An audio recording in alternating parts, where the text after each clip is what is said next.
My name is Darius King, and at 74 years old, I thought I had seen every kind of betrayal this cold world had to offer. I was wrong. On the morning of my only son's wedding, I did not walk down the aisle or give a tearful toast. Instead, I found myself shoved into the trunk of my own Lincoln Town Car by the man I trusted most. I was about to scream until I heard my future daughter-in-law outside. She was not reciting her vows. She was negotiating the price of my death certificate with a Russian loan shark. Before I tell you how I turned her perfect wedding into a crime scene, let me know where you are tuning in from in the comments. If you have ever had to protect a loved one from their own blindness, hit that like button and subscribe. The morning air in Chicago was crisp, the kind of weather that usually made my arthritic knees ache, but today I was too full of adrenaline to notice. I stood in the driveway of my estate, adjusting the silk bow tie that felt like a noose around my thick neck. I have worn work boots and hard hats for 40 years, building a logistics empire from nothing, so a tuxedo always felt like a costume to me. But I was doing it for Jamal, my son, my only boy. He was 32, brilliant with computers but soft in the heart, exactly the way his mother Coretta had raised him to be. He was marrying Tiffany Miller, a woman who looked like an angel and spoke like a poet. I checked my watch. The ceremony was in 2 hours. The black Lincoln Town Car pulled up to the curb. It was polished to a mirror shine. Trevon got out. Trevon was 25. A young man I had pulled out of the juvenile system and trained personally. He was more than a driver to me. He was the eyes and ears I no longer had on the streets. Usually he would open the back door with a smile and ask about my blood pressure. Today his face was made of stone. He did not open the passenger door. He walked straight up to me, grabbed me by the lapels of my $3,000 tuxedo and shoved me hard toward the rear of the car. "What the hell are you doing?"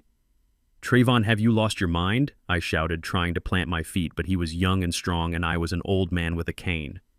"Get in the trunk, Mr. King," he whispered, his voice trembling but urgent. I swung my cane at him, but he caught it easily. He didn't hit me back. He just looked at me with eyes full of terror. "Please, sir, you have to trust me just this once. Get in the trunk and do not make a sound or we are both dead." Before I could process the threat, he swept my legs and pushed me into the dark, carpeted space. The lid slammed down, sealing me in absolute darkness. I lay there curled in a fetal position, my heart hammering against my ribs like a trapped bird. The smell of gasoline and spare tire rubber filled my nose. Panic rose in my throat. Was this a kidnapping? Had Trevon been playing the long game all these years, waiting for the right moment to ransom the old man? I felt for my phone, but in the scuffle it must have fallen out of my pocket. I was blind deaf to the outside world and completely helpless. The engine roared to life. We were moving. I tried to keep track of the turns. Left out of the driveway. A long straight stretch. That would be the interstate. Then the road got rough. I could feel the suspension groaning over potholes. We were not going to the church.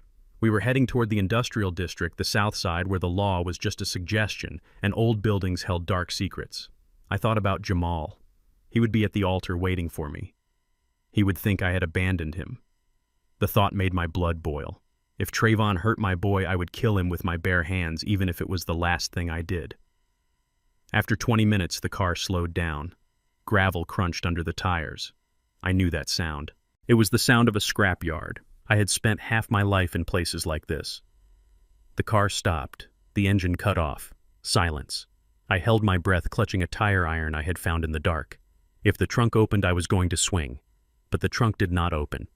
Instead, I heard footsteps crunching on the gravel, heavy boots, and then the clicking of high heels. "Well, you are late," a woman's voice said.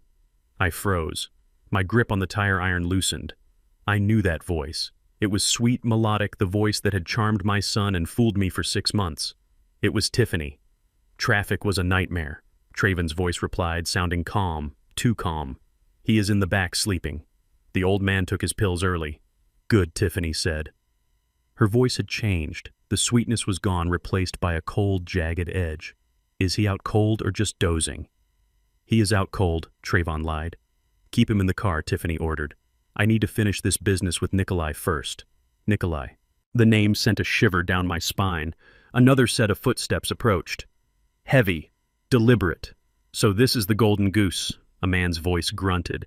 Heavy Eastern European accent. I could smell the cheap cigar smoke seeping through the cracks of the trunk. Tiffany laughed a sound that made my skin crawl. He is not a goose, Nikolai. He is a piggy bank that is about to burst. I pressed my ear against the carpeted wall of the trunk, straining to hear every word. Did you bring the papers? Nikolai asked. I heard the rustle of paper. Here, Tiffany said. This is the draft of the death certificate. I have a doctor on payroll at Mercy Hospital who is ready to sign it. Cause of death will be heart failure. Given his medical history, no one will question it. My heart stopped. I was listening to my own murder being planned, and the timeline Nikolai asked. 30 days, Tiffany replied. We get married today. By law, as his son's wife, I will have power of attorney once we declare the old man mentally incompetent next week. Then we wait 3 weeks and pull the plug. The insurance payout is $5 million, plus the land rights to the warehouse district. That covers what I owe you plus interest. You are a cold woman. Becky Nikolai chuckled. Don't call me Becky, she hissed. Becky is dead. I am Tiffany Miller now, the grieving daughter-in-law. And listen to me, Nikolai, if you mess this up, if your guys at the scrapyard don't make the car accident look real after we get the money, I will take you down with me. I lay in the dark, tears streaming down my face. Not tears of fear, but tears of pure rage. It wasn't just about the money. It was about Jamal. She didn't love him. She didn't even like him. He was just a signature on a page, a stepping stone to get to my vault. Becky. Her real name was Becky. So the plan is set, Nikolai said. Enjoy your wedding. Make sure the old man drinks the toast. The sedative I gave you will mimic a mini stroke. It will make the incompetence ruling easier next week. Don't worry, Tiffany said. He trusts me. He thinks I am the daughter he never had. The old fool even bought me a Rolex. They both laughed. The sound of their laughter was the ugliest thing I had ever heard. Steps retreated. A car door slammed nearby. An engine roared and faded into the distance. I was alone with Trayvon again. The silence stretched for a minute. Then the lock clicked. The trunk lid flew open. The sudden light blinded me. I squinted, raising the tire iron ready to strike. Trayvon was standing there, his hands raised in surrender. He looked terrified. Put it down, Mr. King, he said softly. Please. I lowered the iron, my chest heaving. I climbed out of the trunk, my legs stiff, my tuxedo wrinkled. We were in a secluded corner of an old wrecking yard surrounded by mountains of crushed metal. You knew, I rasped, my voice barely a whisper. I found out yesterday, Trayvon said, looking down at his shoes. I followed her. I saw her meeting with Nikolai. If I told you, you would have confronted her. She would have called the police, claimed you were abusing her, canceled the wedding, and disappeared with Jamal. She has her claws in him deep, Mr. King.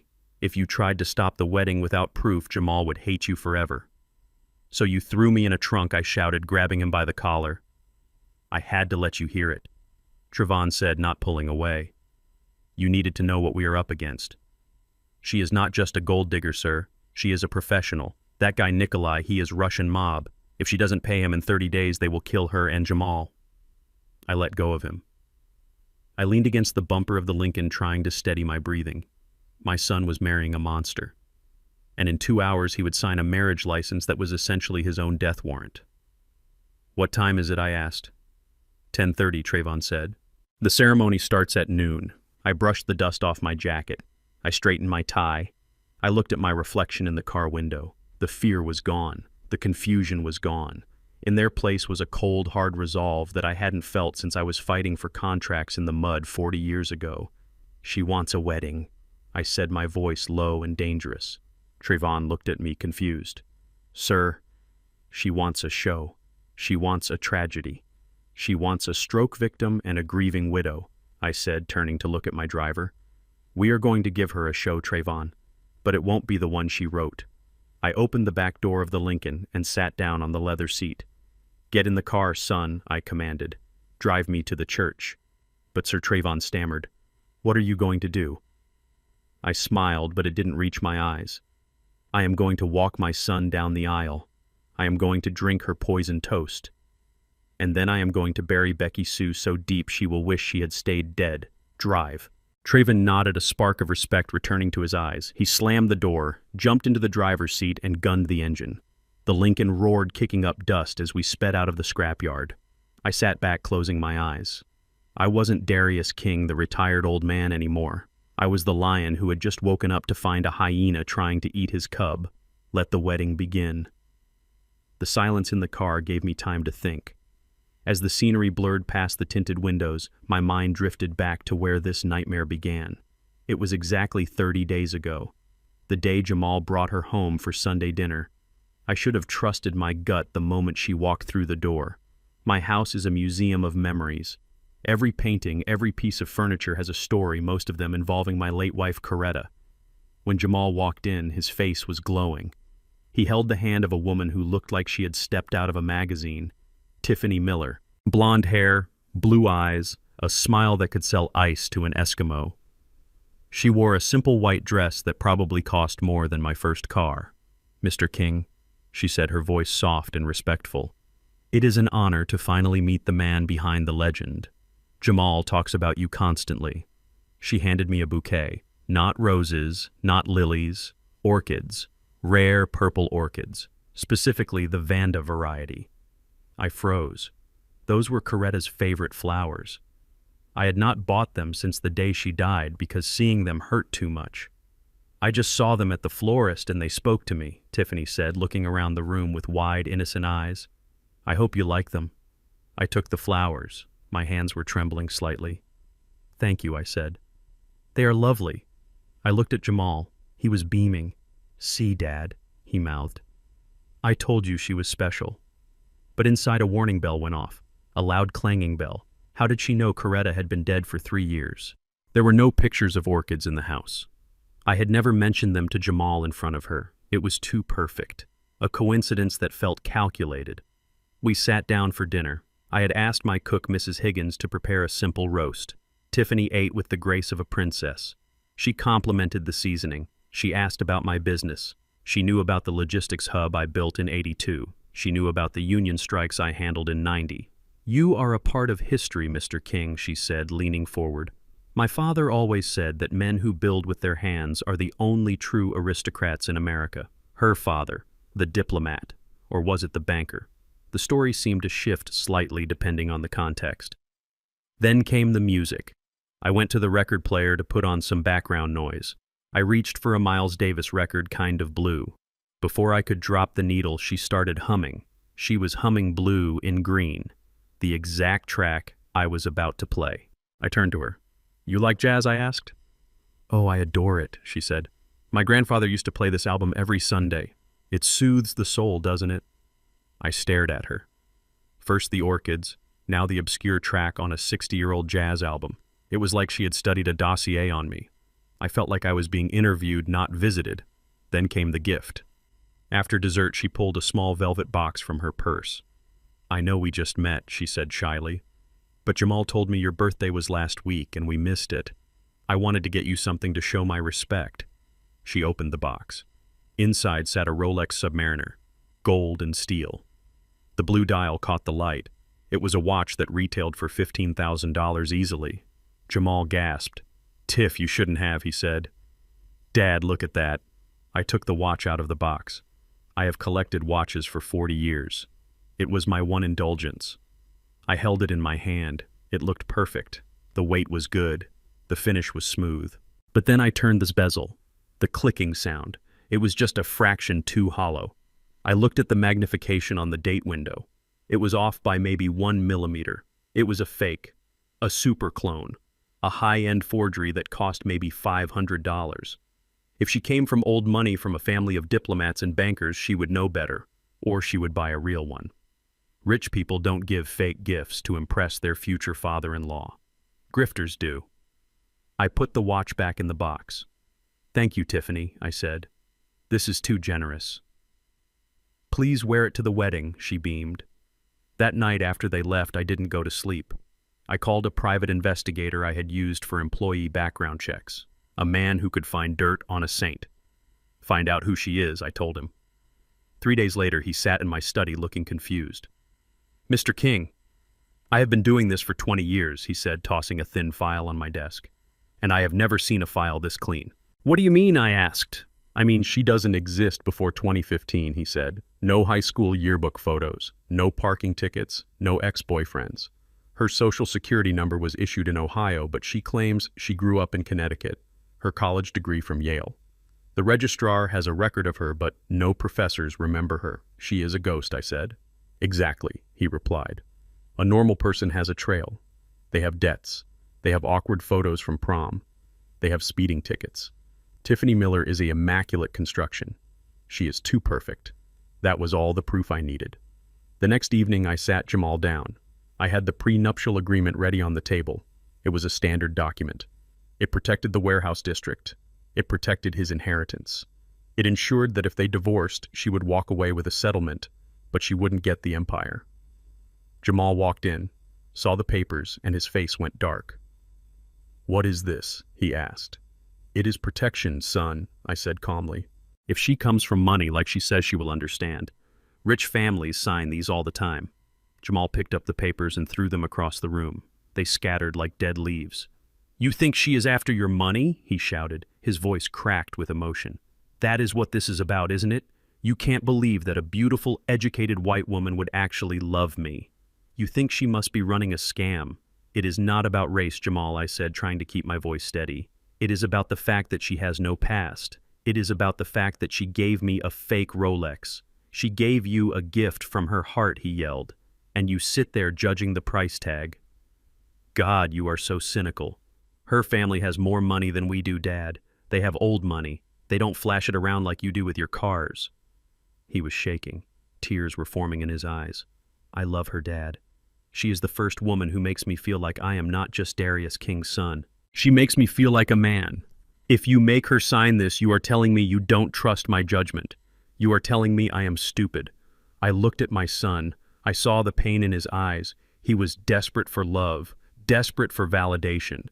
If I forced the issue, he would leave. He would elope with her and I would lose him forever. I realized then that she had already won. She had driven a wedge between us so deep that the truth couldn't bridge it.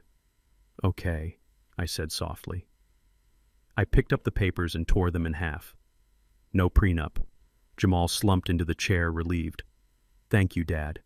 You will see. You are wrong about her. She is perfect." I watched him, my heart breaking. I knew I wasn't wrong. I knew that by tearing up those papers, I had just placed a target on his back. But I had to play the long game. I had to let the wolf into the house so I could trap it. I smiled at my son. "I hope so, Jamal. I really hope so." That was the moment I decided to play the fool. I let her think she had won. I let her think I was just a grumpy, senile old man who was easily manipulated. But behind my back, I started moving assets. I started recording conversations.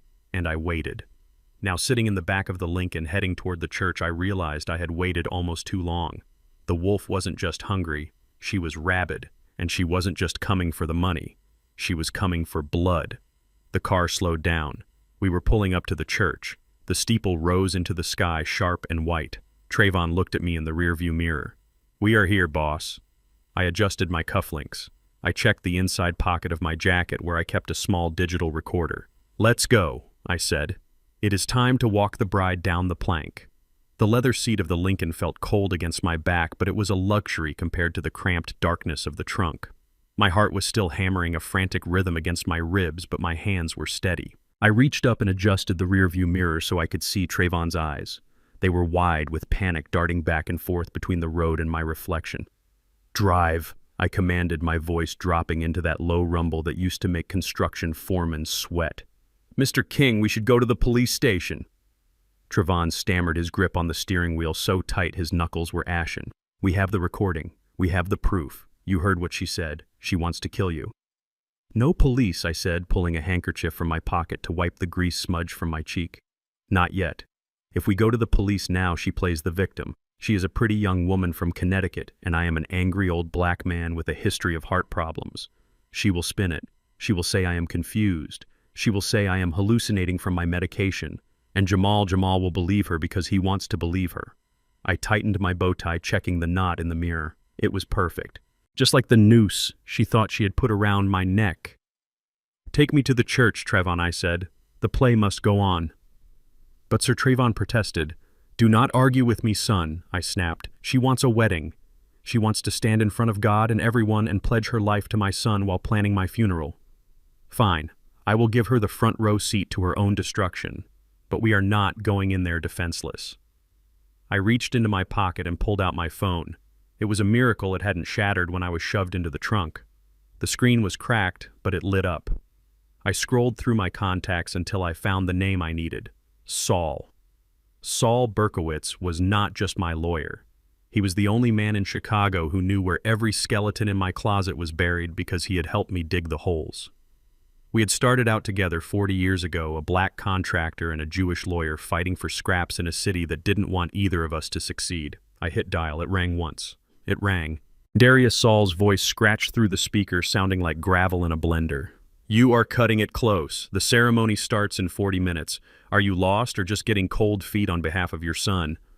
I didn't laugh. "Saul," I said, "shut up and listen. I need you to execute the Coretta Protocol." The line went dead silent, the kind of silence that is heavier than noise. Darius Saul said, his voice completely stripped of humor. "You know what that means. That is the nuclear option. Once I flip that switch, there is no going back. The assets are frozen. The trust is locked. The warehouse district deeds are transferred to the Shell Corporation in Delaware. If you do this, Jamal gets nothing until he is 50. You are effectively disinheriting him to save the capital." "Do it," I said. "Are you sure?" Saul asked. "Did you find what we were looking for?" I looked out the window. We were passing the old steel mills, the rusted carcasses of industry that used to power this city. "She is not just a gold digger, Saul," I said. "She is a black widow. She has a plan to declare me incompetent next week. She has a doctor on payroll, and she has a loan shark named Nikolai breathing down her neck. If she gets power of attorney, she will liquidate the company before the ink is dry." Jesus, Saul breathed. "Is the boy safe?" "Not yet," I said, "but he will be. I need you at the church, Saul. Bring the file, the real file, and bring the papers for the transfer." "I am on my way," Saul said. "And Darius, be careful. If she is desperate enough to deal with Russian loan sharks, she is desperate enough to do anything." I hung up. The Coretta Protocol. I closed my eyes for a second, letting the grief wash over me. Coretta had made me write that clause into the estate plan 3 years ago, right before the cancer took her. She was always the smart one. She knew Jamal was soft. She knew his heart was too big for his own good. "If he marries the wrong one, Darius," she had whispered from her hospital bed, "you have to protect him from himself. You promise me. You burn the money before you let a stranger take our legacy." I was keeping my promise, Coretta. My phone buzzed in my hand, startling me. I looked down at the screen. A text message. From Tiffany. "Daddy dearest, are you almost here? We are all so worried. Jamal is pacing like a nervous tiger. Please tell me you are okay. Love you." I stared at the words. "Daddy dearest." The audacity of it made bile rise in my throat. She had probably typed this while checking the tracking on my car or texting her hitman. The exclamation point at the end felt like a dagger. I typed back slowly, my thick fingers tapping the glass with deliberate force. "On my way, sweetie. Just had to pick up a special surprise for you. Wouldn't miss this for the world." I hit send. Let her think the surprise is a check. Let her think it is the deed to the lake house. Let her think she has won. Trayvon looked at me in the mirror again. His face was still pale, but his hands had stopped shaking. "You are a scary man, Mr. King," he said softly. "I am not a scary man, Trayvon," I said, looking at the city skyline approaching. "I am a father, and a father does what he has to do." We turned onto the avenue leading to the cathedral. It was a magnificent structure, stone and stained glass, a place of holiness. And today it was going to be the stage for the unholiest revelation of all. I saw the line of cars, Bentleys, Mercedes. Tiffany had insisted on a high society wedding. She had invited people I didn't even know, alleged friends of her family business associates she claimed to have. I realized now they were probably all actors, or worse, other grifters she had roped into her scheme. "Pull around the back," I told Trayvon. "I don't want them to see me yet. I need a minute to get my mask on." "Your mask, sir?" Trayvon asked. "The mask of the frail, forgetful old man," I said. "The mask she wants to see." Trayvon navigated the Lincoln through the narrow alley behind the church. We parked next to the dumpsters. Fitting, I thought. This whole affair was garbage wrapped in silk. I opened the door and stepped out. The fresh air hit me. I straightened my jacket. I checked my cufflinks. I grabbed my cane from the floorboard. I didn't really need the cane, not like she thought I did, but it was a good prop. I leaned heavily on it, practicing my hunch. I let my mouth hang open slightly. I clouded my eyes, letting the sharpness fade into a dull, vacant stare. "How do I look?" I asked Trayvon. "You look like you are ready for the nursing home, boss," Trayvon said, a grim smile finally touching his lips. "Good," I said. I walked toward the back entrance of the church. Every step was a calculation. Every breath was a rehearsal. I was about to give the performance of a lifetime. Inside, I could hear the organ music starting. It was Bach, Joy of Man's Desiring, beautiful, timeless. I pushed open the heavy oak door and stepped into the vestry. The smell of incense and expensive perfume hit me instantly. Jamal was there, standing by the window, looking out at the parking lot. He looked handsome in his tuxedo, so much like me when I was young, but with his mother's gentle eyes. "Dad," he shouted when he saw me. He ran over and hugged me. He was shaking. "Where were you?" "We were so scared. Tiffany said you might have gotten lost. She was about to send someone to look for you." I patted his back, feeling the solid muscle of his shoulder. I wanted to tell him everything right then. I wanted to drag him out of there and drive until we hit the ocean. But I couldn't. He wouldn't believe me. He had to see the snake bite to believe it was venomous. "I am here, son," I said, my voice trembling with a feigned weakness. Just got confused with the directions. My head, it gets cloudy sometimes. Jamal pulled back and looked at me with concern. The trap was set. He was buying it. "It is okay, Dad," he said soothingly. "You are here now. That is all that matters. Tiffany is going to be so happy." I smiled at my son, a sad, tired smile. "Yes," I said. "I bet she will be." Just then the door to the bride's room opened. Tiffany stepped out. She wasn't in her dress yet, just a silk robe. When she saw me, her eyes widened for a fraction of a second, not with relief, but with shock. She hadn't expected me to make it. She had expected a phone call from Nikolai saying the accident had happened early. But she recovered instantly. The mask of the loving daughter slid into place so fast it was terrifying. "Dad," she squealed, rushing over to embrace me. The scent of her expensive perfume was suffocating. It smelled like orchids. "I am so glad you made it," she whispered in my ear. I hugged her back, feeling the cold tension in her body. "I wouldn't miss it for the world, Tiffany," I whispered back. I felt her stiffen. Maybe she heard the steel in my voice. Maybe she sensed that the old man hugging her wasn't as frail as he looked. But then I let go and gave her a confused, senile smile. Did I bring the ring?" I asked, patting my pockets frantically. She relaxed. She smiled at Jamal, a look of pitying condescension. "It is okay, Dad." "Jamal has the rings," she said, patting my hand. "You just relax. Go sit in the front row. We have a big day ahead of us." "Oh yes," I thought as I watched her walk away, her hips swaying confident in her victory. A very big day indeed. I watched her disappear back into her dressing room. I knew exactly what she was doing. She was texting Nikolai. She was asking why I was still breathing. I turned to Trayvon, who was standing in the shadows of the doorway. "Go check the wine," I murmured. Trayvon nodded and slipped away toward the reception hall. I took Jamal's arm. "Help your old man to his seat, son," I said. "I want to have a good view." As we walked into the main sanctuary, the guests turned to look. I saw the whispers. I saw the pitying glances. There goes Darius King, the shadow of his former self. Let them look. Let them whisper. In my pocket, my phone buzzed again. A confirmation text from Saul. Protocol activated. The trap is armed. I squeezed Jamal's arm a little tighter. "I love you, son," I said. "I love you too, Dad," he replied. I hoped he would still say that in an hour when I burned his world to the ground to save him from the fire.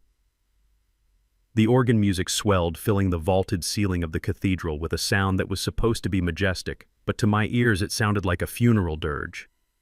I sat in the front row, right next to where my son stood at the altar. The wood of the pew was hard beneath me, and the air smelled of expensive lilies and ancient stone. It was a beautiful church, the kind of place where you whispered even when no service was happening. But today the holiness felt like a lie.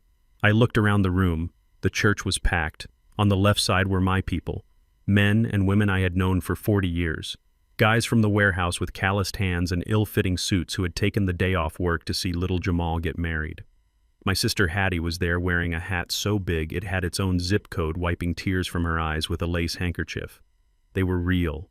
Their love was real. Their joy for my son was genuine. Then I looked to the right, the bride's side. Tiffany had told us her family was small but prestigious. She said they were old money from Connecticut people who valued privacy. Well, they certainly valued something because the people sitting in those pews looked like they had been ordered out of a catalog. There were about 50 of them, beautiful people. Men, with perfect haircuts and jawlines wearing suits that cost more than my first car. Women in designer dresses with frozen smiles and dead eyes. They sat with perfect posture. They didn't talk to each other. They didn't laugh. They just sat there facing forward like mannequins in a department store window. I narrowed my eyes. I recognized the woman in the third row. She had blonde hair pulled back in a severe bun. I was sure I had seen her in a commercial for headache medicine last week playing the role of a busy mom. And the man behind her, the one with the silver beard, he looked suspiciously like a local news anchor from a station in Gary, Indiana. They were actors. She had hired a casting agency to fill the pews. My stomach churned. It wasn't just that she was a liar, it was the scale of the lie. The money she must have spent to orchestrate this charade was staggering, and it was all Jamal's money, or rather, my money that she expected to inherit in 30 days. I looked at the couple in the front row of the bride's side, the parents, Mr. and Mrs. Miller. Mr. Miller was a tall man with a stiff upper lip who was supposed to be a retired senator or diplomat or something equally vague. Mrs. Miller was draped in pearls, clutching a Chanel bag like it contained nuclear codes. They hadn't said a word to me before the ceremony, just a curt nod and a tight smile. I watched them closely. They didn't look like parents about to give away their only daughter. They looked like employees on a lunch break. Mr. Miller kept checking his watch, a heavy gold Patek Philippe. He checked it once, then again 30 seconds later. He tapped his foot impatiently. They were in a rush. Why are you in a rush, I thought. Where do you have to be? Do you have another gig at 2 o'clock? Or is the timeline for my murder so tight that you can't afford a delay? I felt a hand on my shoulder. It was Jamal. Dad, he whispered. Are you okay? You are sweating. I looked up at my son. He looked so young, so hopeful. He had no idea he was standing in a room full of ghosts and hired guns. I am fine, son, I lied, my voice raspy. Just the heat and the emotion. It is a big day. He squeezed my shoulder. Thanks for being here, Dad. I know you and Tiffany have had your differences, but it means everything to me that you are here to support us. I looked into his eyes, the eyes of the boy I taught to ride a bike, the boy I held when he cried over his first heartbreak, the boy I promised Coretta I would protect. I am always in your corner, Jamal, I said. Never forget that. No matter what happens in the next hour, never forget that I love you. He smiled, confusing my warning for sentimentality.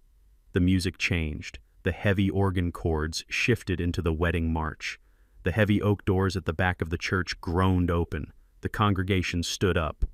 And there she was, Tiffany Miller, or Becky Sue, or whatever name she would use in her next life. She was breathtaking. I had to give her that. The dress was a masterpiece of white lace and silk, hugging her curves and trailing behind her like a royal train. Her veil was sheer, covering her face in a mist of modesty. She held a bouquet of white roses. She walked down the aisle with Mr. Miller on her arm. She moved with a slow, practiced grace. She looked at Jamal and her face lit up with a smile that could have powered the entire city grid. It was the perfect performance. Jamal let out a small breath, a sound of pure adoration. He was hooked, line and sinker. But as she got closer, I saw what the camera lenses couldn't see. I saw the way her eyes darted to the side, scanning the room, not for friends, but for threats. I saw the way her knuckles were white around the bouquet. I saw the tiny bead of sweat near her hairline. She walked past me. For a split second, her eyes met mine.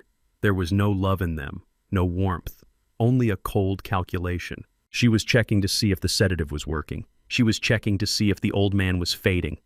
I gave her a blank, slack-jawed stare. I let my head loll slightly to the side. She smirked. A tiny, almost imperceptible curl of her red lips. She thought she had won. She reached the altar. Mr. Miller handed her off to Jamal with a firm handshake that lacked any fatherly affection. Then he retreated to his seat, checking his watch again as he sat down. The priest began to speak. Dearly beloved, we are gathered here today in the sight of God and these witnesses to join this man and this woman in holy matrimony. The words washed over me. Holy matrimony. Words that meant sacred trust. Words that were being defiled with every second this farce continued. The priest went on about love, about patience, about how love keeps no record of wrongs. I wanted to laugh. I wanted to stand up and scream that the woman standing there had a record of wrongs longer than the Bible itself. But I waited. I gripped the handle of my cane until my hand cramped. I waited for the moment. The traditional moment. The moment that only happens in movies but was about to happen in real life. The priest looked out at the congregation. If there is anyone here present who knows of any just cause why these two should not be legally joined in marriage, speak now or forever hold your peace. The silence that followed was heavy. It was the kind of silence where you can hear a pin drop. Usually this is just a formality, a pause for effect. I counted to 3 in my head. 1, 2, 3. I didn't stand up. I didn't shout. I coughed. It wasn't a polite clearing of the throat. It was a loud, wet, hacking cough that echoed off the stone walls like a gunshot. Ka-hack. The sound shattered the silence. Every head turned. Tiffany spun around so fast her veil whipped across her face. Her eyes were wide, terrified. For a second the mask slipped completely. I saw the panic. She thought I was going to speak. She thought I knew. She thought the game was over. Her hand went to her throat. She took a step back from Jamal. The priest stopped. He looked down at me over his spectacles. Jamal looked at me with concern. Dad. I kept coughing for another few seconds, milking the moment, letting the fear marinate in her soul. I wanted her to sweat. I wanted her heart to stop for a beat. Then I pulled out my handkerchief and wiped my mouth. I looked up at the priest with watery, innocent eyes. I looked at Tiffany, who was trembling. I smiled, a weak, apologetic smile. So sorry, I croaked, my voice trembling. Dry throat, old age. Please. Continue. It is a beautiful ceremony. The tension in the room snapped like a rubber band. A few people chuckled nervously. The priest exhaled. Jamal patted my back. Get him some water, someone whispered. But I kept my eyes on Tiffany. She didn't laugh. She didn't smile. She was staring at me, and she was pale as a sheet.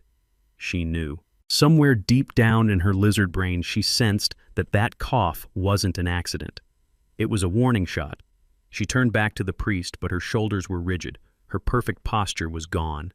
Mr. Miller in the front row leaned forward. He wasn't looking at his watch anymore. He was looking at me.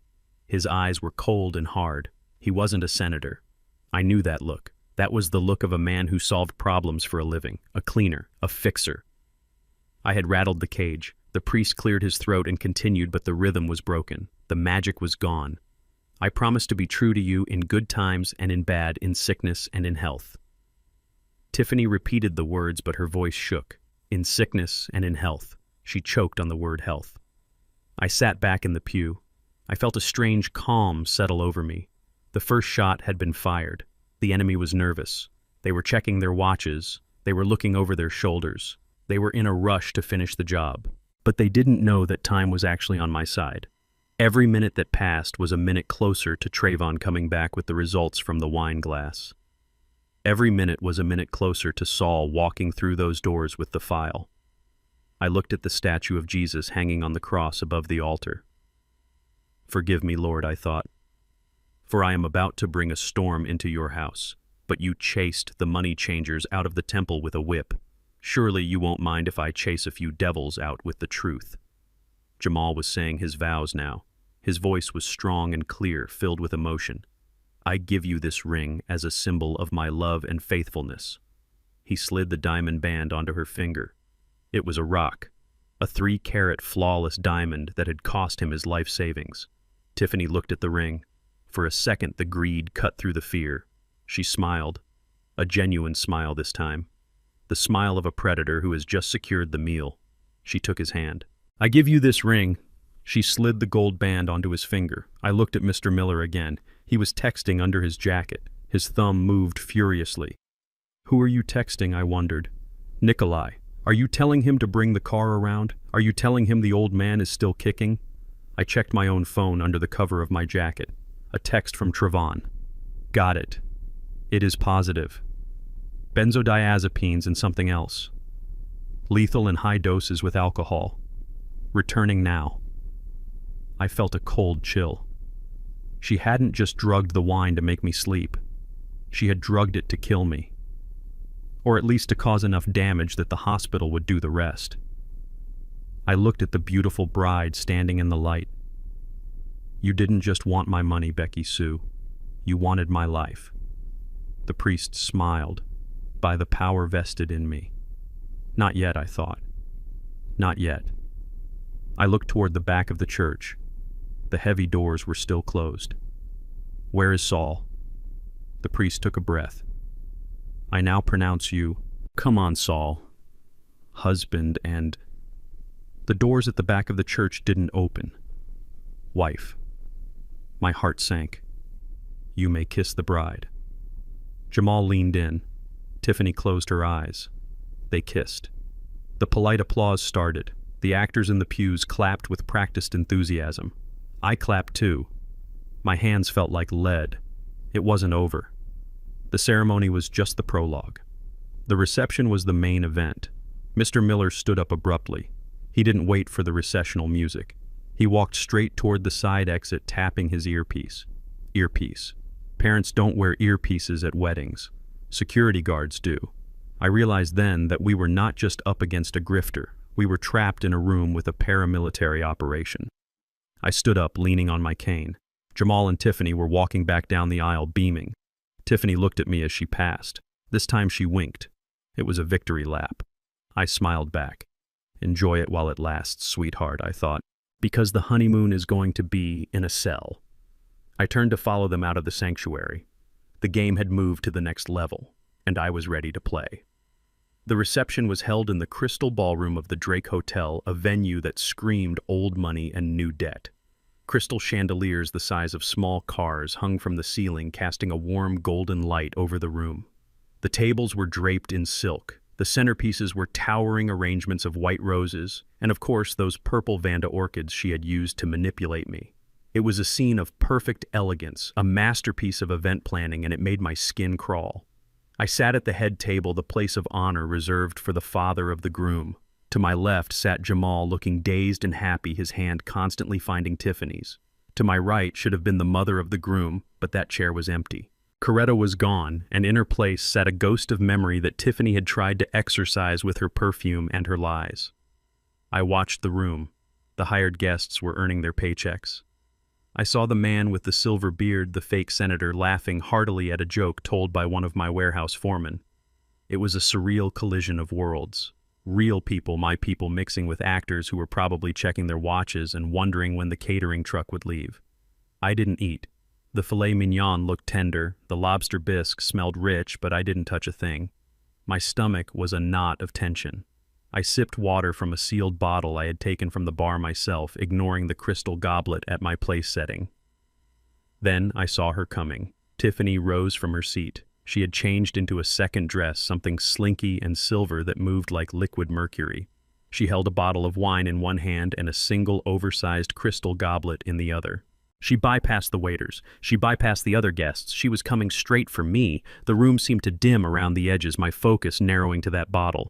It was a dusty, dark bottle without a label, or rather the label had been peeled off, leaving just the dark glass. "Dad," she said, her voice cutting through the hum of conversation. She stood over me, beaming.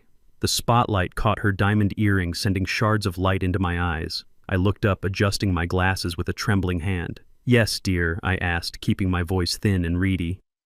"I have a surprise for you," she announced, loud enough for the nearby tables to hear. She held up the bottle. "Jamal told me you were born in 1949.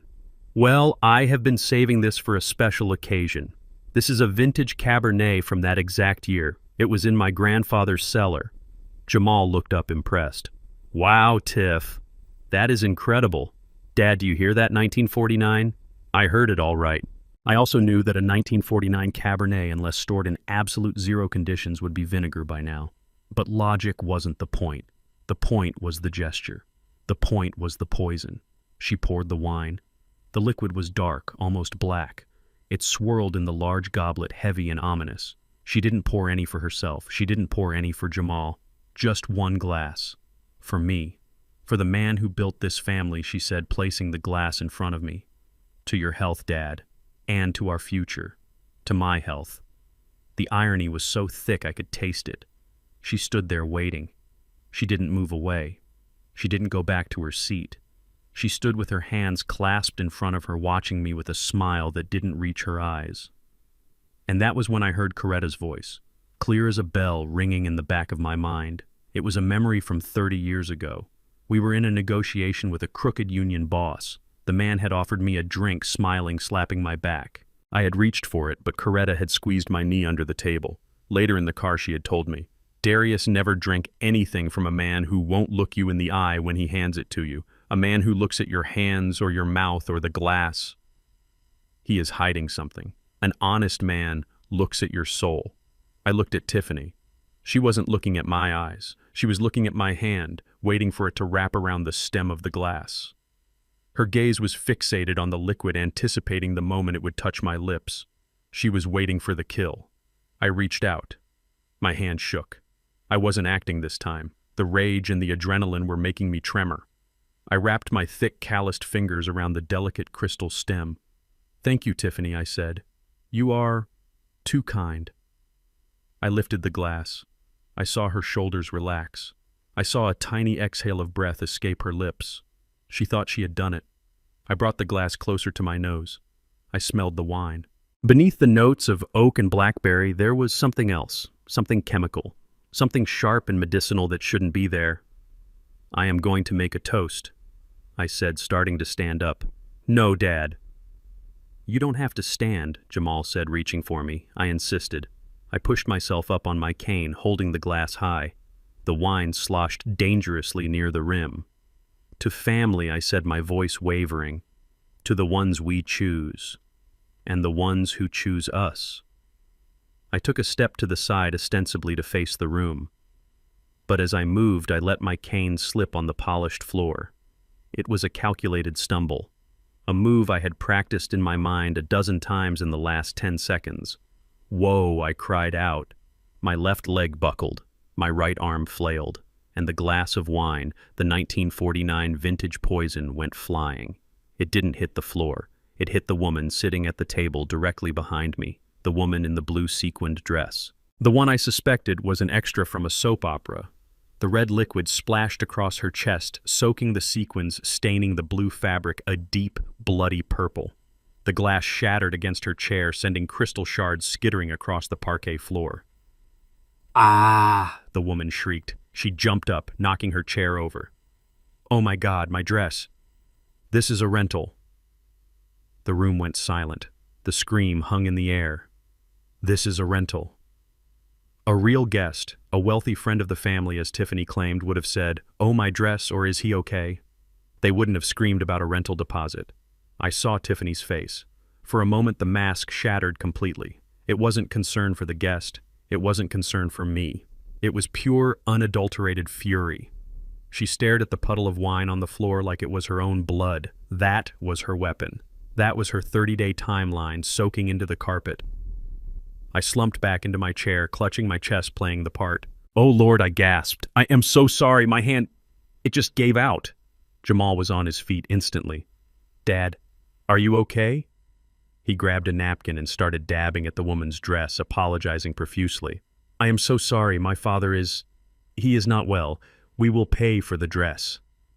The woman was still fuming, wiping at the stain. "It is ruined." "Do you know how much the deposit was on this?" Tiffany stepped in. She grabbed the woman's arm, her grip tight, her nails digging in. "It is fine," she hissed, her voice low and dangerous. "Sit down. We will handle it." She turned to me. Her eyes were 2 chips of blue ice. "You are so clumsy, Dad," she said. The sweetness was gone. It was a flat statement of fact. I looked up at her, blinking behind my glasses. "I am sorry, Tiffany," I whined. "The wine." It slipped. The waiters descended. Or rather, one waiter descended. Trevon. He was wearing a white jacket that was a size too tight, carrying a silver tray and a cloth. He moved with a speed that no ordinary waiter possessed. "Let me clean that up, sir." he said, his voice professional and indistinct. He dropped to his knees. But he didn't just mop up the mess. I watched him closely. He used the cloth to soak up the puddle of wine on the floor. Then, with a sleight of hand that would have made a magician proud, he dropped the sodden cloth into a plastic Ziploc bag he had hidden under the tray. He picked up the largest shard of the broken glass, the one that still had a few drops of the dark liquid clinging to the bottom, and dropped that into the bag too. It took 3 seconds. He stood up, holding the tray with a pile of wet napkins covering the evidence.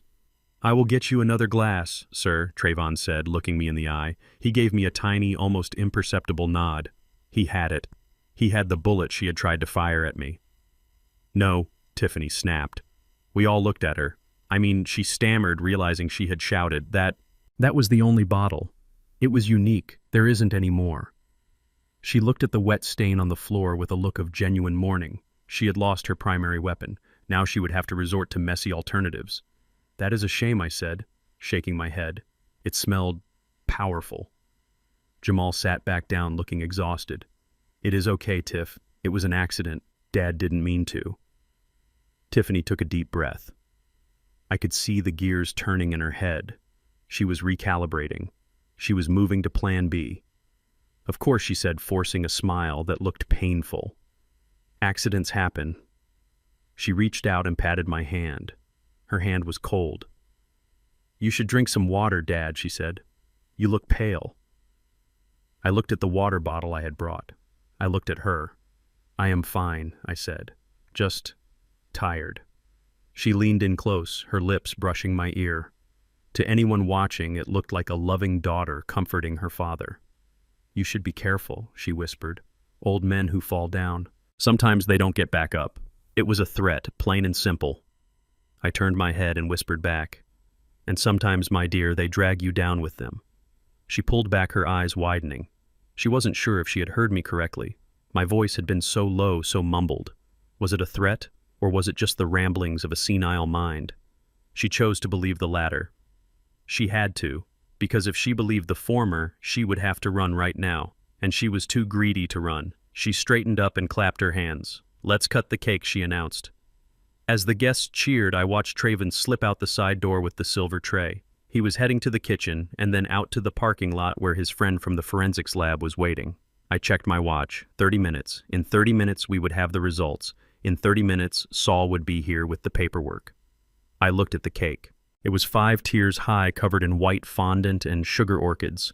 It looked beautiful, it looked sweet, and I knew with absolute certainty that I wouldn't eat a single crumb of it. I sat back, gripping my cane. The wine was spilled, the first battle was won, but the war was just getting started. And as I looked at my son laughing at something his new wife whispered to him, I prayed that when the truth finally came out, it wouldn't destroy him along with her. But I knew it would. Truth is like surgery. It heals, but first it cuts. I braced myself. The scalpel was in my hand, and I was ready to make the first incision. As I sat there watching the guests cheer for the cake cutting, I couldn't help but think back to the signature that had supposedly sealed my fate. It happened exactly 7 days ago. The memory was as sharp as a razor blade and just as dangerous. Jamal had come to pick me up early that morning. He was driving a new car, a flashy SUV that I knew he couldn't afford on his engineer's salary. He told me we were going to lunch, but we ended up in a glass skyscraper downtown. It wasn't the dusty, comfortable office of my old friend Saul, where the coffee tasted like mud and the advice was always solid. This place was different. It smelled of ozone and expensive cologne. The carpet was so thick it felt like walking on quicksand, which was appropriate considering I was about to be asked to sign away my life. We walked into a conference room that was all chrome and glass. The view of the Chicago skyline was breathtaking, but I didn't have time to admire it. Tiffany was already there. She was sitting at the head of the table next to a man who looked less like a lawyer and more like a predator in a 3-piece suit. He introduced himself as Mr. Sterling. His handshake was limp and his smile didn't reach his eyes. Dad, Jamal said, pulling out a chair for me. "We just need to handle some paperwork. Tiffany and I want to make sure you are taken care of." I sat down. I moved slowly, gripping the arms of the chair, pretending to need the support. I saw Tiffany exchange a quick glance with Mr. Sterling. A glance that said, "Here comes the mark." "What kind of paperwork?" I asked, keeping my voice shaky. "It is just insurance, Dad," Tiffany said. She reached across the table and patted my hand. Her skin was cool and dry. With the wedding coming up and your health being, well, unpredictable, we thought it would be best to update your life insurance policy, just to make sure the estate taxes don't eat up everything you built. Insurance. It was a clever lie. It appealed to my pride. It appealed to my desire to protect my legacy. If I had been the man they thought I was, the senile old fool, I would have signed it without reading. Mr. Sterling slid a document toward me. It was thick, at least 50 pages. The title page was folded back, so I just saw the signature line on the last page. "We have already reviewed it," Mr. Sterling said, his voice smooth like oil. "It is a standard comprehensive coverage plan. We just need your signature here, here, and here." He pointed a gold fountain pen at the 3 X marks. I reached into my pocket and pulled out my reading glasses. I took my time wiping them with my handkerchief. I saw Jamal shifting in his seat. He looked uncomfortable. He was picking at a loose thread on his trousers. He knew this wasn't right. He knew you don't rush business deals. But he was too weak to stop the train his fiancée was driving. I put on my glasses and reached for the document. "Let me just take a look," I said. Mr. Sterling's hand hovered over the paper as if he wanted to snatch it back. "Oh, Mr. King," he said with a condescending chuckle. "It is very dense legalese. Very boring stuff. We wouldn't want to bore you with the details. Jamal has already read it." I looked at my son. "Jamal," I asked, "did you read this?" Jamal looked up. He looked at Tiffany. She widened her eyes slightly, a silent command. "Yeah, Dad," Jamal mumbled. "It is fine. It is just standard stuff." I looked back at the document.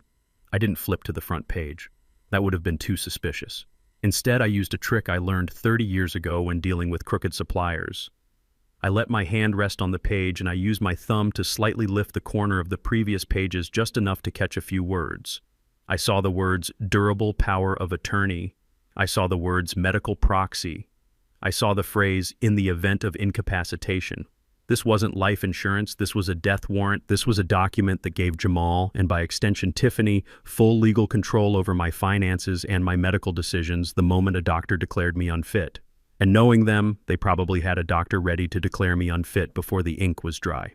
My heart hammered in my chest, but I forced my face to remain blank. If I refused to sign now, they would know I was onto them. They would find another way. Maybe a stairway accident. Maybe the wrong pills. I had to make them think they had won so I could buy time to destroy them. I picked up the pen. It felt heavy in my hand. "I hate these new pens," I grumbled. My hand shook. I let the tremor travel up my arm. Tiffany leaned in. "Do you need help, Dad? I can guide your hand." "No," I snapped. Then I softened my tone. "No, sweetie.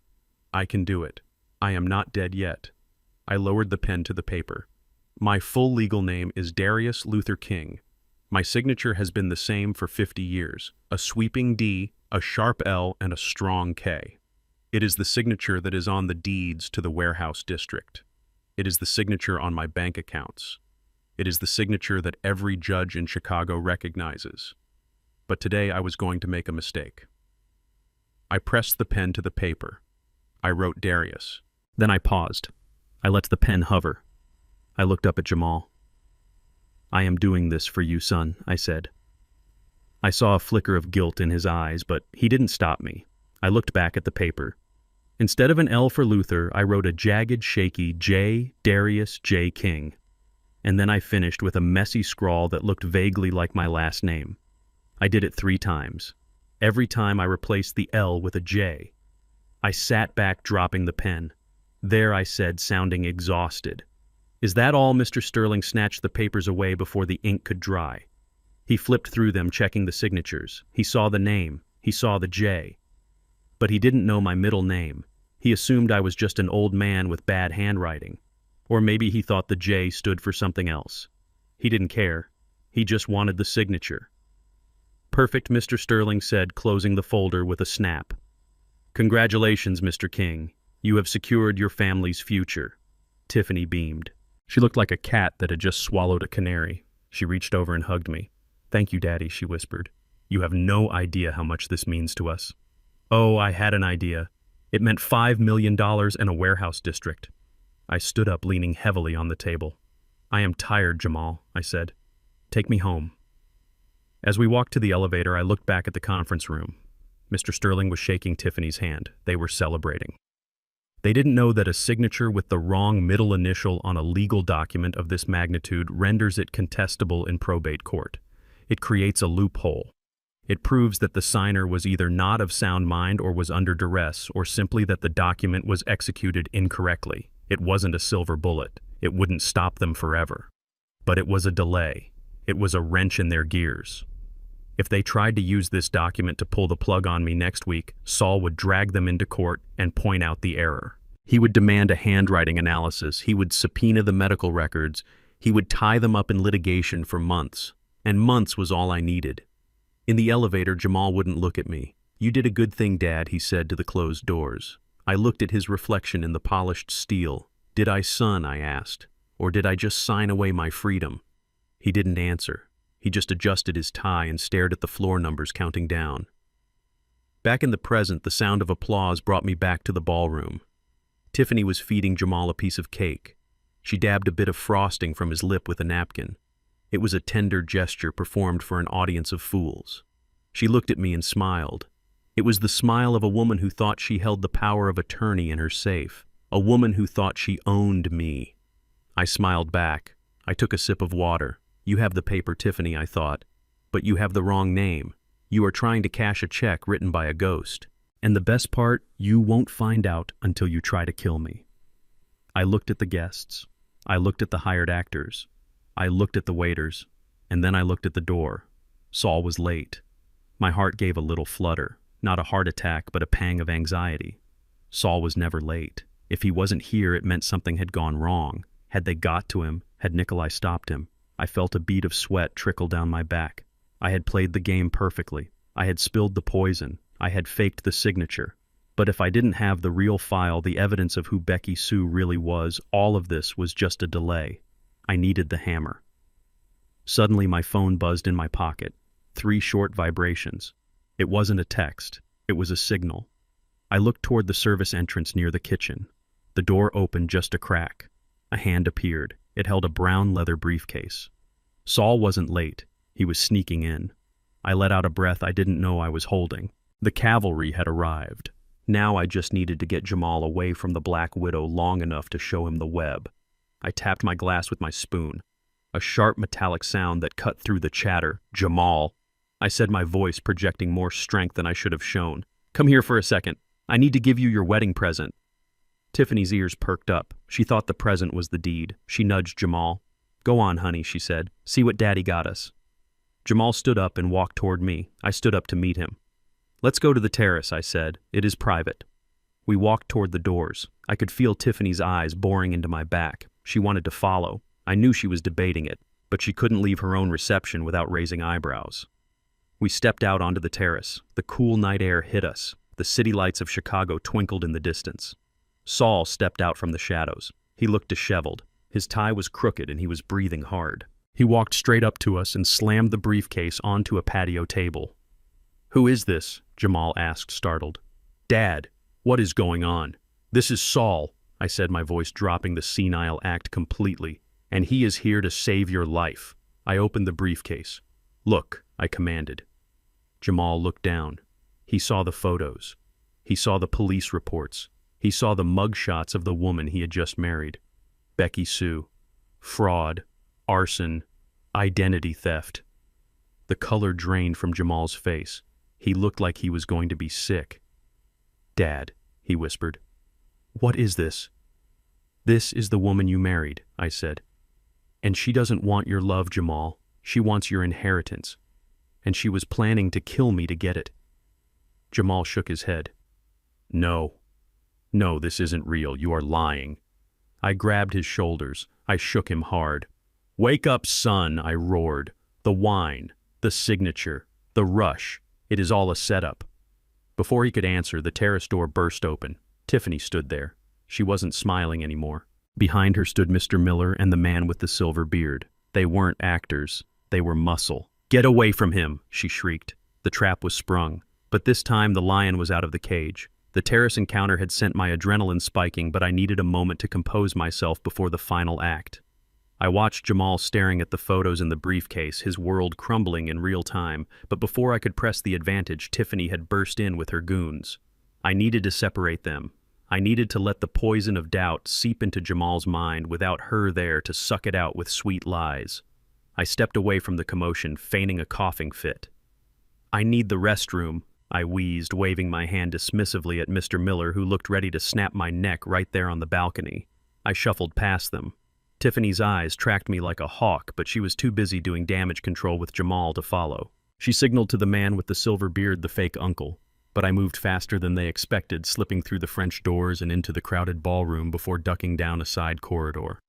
The men's room at the Drake Hotel was a palace of marble and gold fixtures. It was empty, thank God. I walked to the sink and splashed cold water on my face. I looked at myself in the mirror. The eyes staring back were old and tired, rimmed with red, but the fire behind them was still burning. "You are almost there, Darius," I whispered to my reflection. "Just hold on a little longer." I reached for a paper towel to dry my hands. Click. The sound of the heavy door locking behind me echoed off the tile walls like a gunshot. I didn't turn around immediately. I finished drying my hands slowly, deliberately. I knew who it was before I even saw him. I could smell him. Beneath the layer of expensive cologne he had bathed in for the wedding, there was the faint, unmistakable scent of old engine oil and stale tobacco. It was the smell of the scrapyard. I turned around, leaning heavily on my cane. Standing in front of the door, arms crossed over his chest, was the man Tiffany had introduced as her Uncle Nico from Connecticut. Up close, he looked even less like a Connecticut blue blood than he did from a distance. The suit was expensive, but it didn't fit him right. It was tight across the shoulders and loose at the waist, the kind of fit you get when you buy off the rack and have too much muscle and too much belly. A tribal tattoo peeked out from above his collar, a jagged black line that crept up his neck like a scar. But it was the eyes that gave him away. They were dead eyes, shark eyes. "Hello, Uncle Nico," I said, my voice calm. "Or do you prefer the name I heard in the trunk of my car?" "Nikolai." He smiled. It wasn't a nice smile. It revealed a gold tooth in the back of his mouth. "You are a sharp old man," he said. His accent was thick now. The American veneer dropped completely. Russian, heavy and gravelly. "I try to pay attention," I said, gripping my cane. He took a step toward me. He was big, maybe 6'3", 250 pounds of bad intentions. "You should have stayed in the trunk," he said softly. "It would have been easier, a nice long sleep. Now it has to be messy." He walked past the sinks, checking the stalls to make sure we were alone. "Tiffany is panicking," he said, turning back to me. "She says you know things. She says you are playing games." "I am just an old man at a wedding," I said. "What games could I play?" "Drop the act, Darius," he snapped. "We know about the signature. We know you didn't drink the wine, and we know you have that land at the port." He stepped into my personal space. I could feel the heat radiating off him. "That land is worth $20 million to the developers," he hissed. "But to my organization, it is worth much more. We need that access point, and you are going to give it to us." I looked him up and down. "So that is what this is really about," I said. "It is not just about Tiffany's debts. It is about smuggling.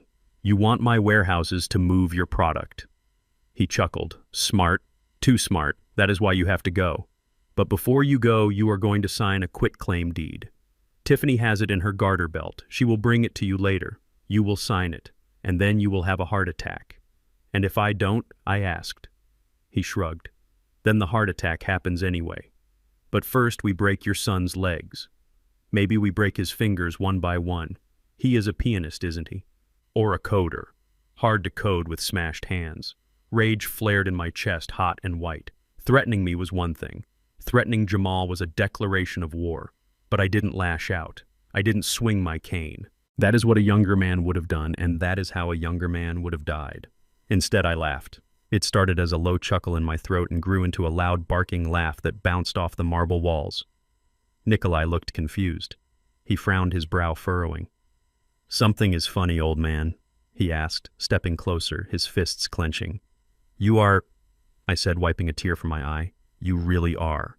You come in here with your cheap suit and your bad breath trying to scare me. You think because I am 74 and walk with a stick that I am prey." I straightened my back. I stood to my full height. I was still shorter than him, but in that moment I felt 10 feet tall. You are not the first Russian thug to try and muscle in on the Chicago docks, son, I said, my voice dropping an octave, losing the tremor completely. I took a step toward him.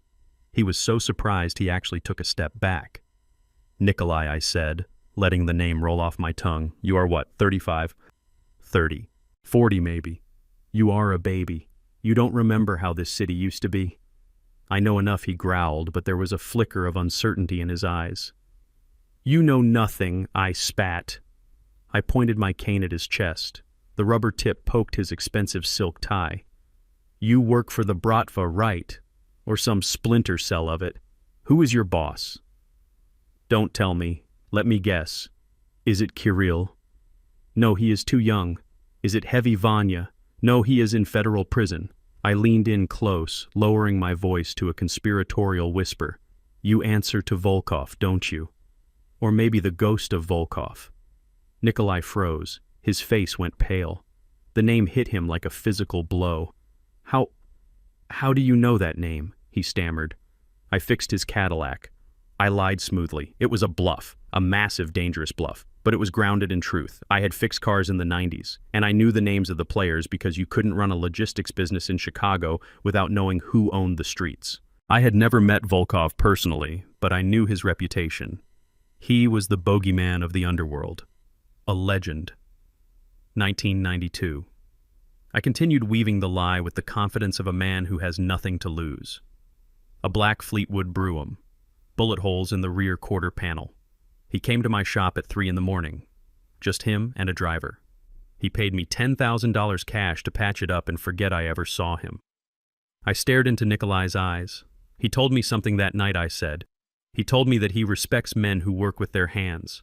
He said that a man who builds something is worth 10 men who just take. I poked him with the cane again, harder this time. You are a taker, Nikolai. You are a scavenger. And let me tell you something else. I still have the number he gave me, the emergency number. He said if any low-level punk ever tried to bother me, I should call it. It was pure fiction. Volkov was probably dead or in Siberia. But Nikolai didn't know that. Thugs like him lived on fear and hierarchy. The mention of a founding father of his organization was enough to make him doubt everything. You are lying, he whispered, but his voice lacked conviction. Am I challenged. Do you want to take that bet? Go ahead, break my son's fingers. See what happens to you. If Volkov doesn't get you, my union brothers will. You think the dock workers in this city answer to you? They answer to me. I fed their families for 40 years. One phone call and your body ends up in a car crusher and comes out the size of a toaster. Nikolai stared at me. He looked at the cane. He looked at my eyes. He was looking for the fear he had seen earlier, but the fear was gone. He was looking at Darius King, the man who had survived riots, recessions, and corrupt aldermen. He stepped back. He adjusted his jacket nervously, covering the tattoo on his neck. This isn't over, he muttered. Tiffany owes us. We will collect. You collect from her? I said, stepping aside to clear the path to the door. Leave my family out of it, or I will burn your whole operation down with a single match. Nikolai hesitated for 1 second more, then he turned and unlocked the door. He didn't look back. He slipped out into the hallway, disappearing like the rat he was. As the door clicked shut, I let out a breath that sounded like a tire deflating. My knees buckled. I grabbed the sink to keep from falling. My heart was racing so fast I thought it might actually explode this time. I had no number. I had no direct line to the Russian mob. I was just an old man with a vivid imagination and a good memory for names. But it had worked. I looked at myself in the mirror again. I looked older than I had 5 minutes ago. But I also looked stronger. I washed my face again. The cold water felt good. 1 down, I thought. 2 to go. Nikolai was neutralized for the moment. He was confused and scared. He would hesitate. And hesitation was all the time I needed. Now I had to deal with the real threat, the one wearing the white dress. I straightened my tie. I picked up my cane. I walked back out into the party. The band was playing a slow song. Couples were dancing. It looked so peaceful, so normal. I saw Jamal sitting at the table alone. His head was in his hands. Tiffany was standing over him, whispering furiously in his ear. She was trying to spin the narrative. She was trying to fix the cracks I had made. I walked toward them. It was time to drop the bomb. As I approached, I saw Trayvon standing by the kitchen door. He gave me a thumbs up. He had the recording. He had the test results. and he had something else. I could see the edge of a projector screen set up near the stage for the slideshow Tiffany had planned. A slideshow of their love story. Well, I thought, let's add a few deleted scenes to that movie. I walked up to the table. Tiffany looked up. Her eyes narrowed when she saw me. She looked past me looking for Nikolai. When she didn't see him, a flash of panic crossed her face. "Where is Uncle Nico?" she asked sharply. "He had to leave," I said, smiling pleasantly. He remembered he had an urgent appointment. Something about a Cadillac. Tiffany froze. She didn't know what that meant, but she knew it wasn't good. Jamal looked up. His eyes were red. "Dad," he said. "Is it true, what you showed me?" Tiffany grabbed his arm. "Don't listen to him, Jamal. He is sick. He is having an episode." I reached into my pocket and pulled out the microphone I had swiped from the DJ booth on my way in. "Ladies and gentlemen," I said, my voice booming through the speakers, cutting through the music. The room went silent. "If I could have your attention, please." The father of the groom would like to say a few words. Tiffany lunged for me, but Trayvon stepped in her path, blocking her with the ease of a linebacker. I looked at the crowd. I looked at the hired actors. I looked at my family. And then I looked at the camera recording the wedding video. "Smile, Tiffany," I said. "You are about to be famous." Standing there with the microphone in my hand, staring down at the woman who wanted me dead, my eyes drifted to my son. Jamal looked so lost. He looked like a little boy who had dropped his ice cream cone in the sand. He didn't understand why his father was attacking his wife. He didn't understand the war that was being fought over his head. And for a split second my resolve wavered, not because I was afraid of Tiffany, but because I knew that what I was about to do would break him. My mind flashed back to just 2 hours ago, the dressing room at the church. It was right after I had arrived from the trunk incident. I had just cleaned the grease off my face in the bathroom and walked into the vestry where Jamal was waiting. It was a small room, smelled of old wood and lavender, mirrors on every wall. Jamal was standing in front of the full-length mirror, adjusting his bow tie for the 10th time. He looked sharp. He looked like a prince. But when he saw me, his face lit up with that guileless, open smile that he had inherited from his mother. "Dad," he said, turning around, "are you okay? You look a little shaken." I gripped my cane, leaning on it harder than I needed to. I was still vibrating from the adrenaline of the trunk, from the sound of Tiffany negotiating my murder. "I am fine, son."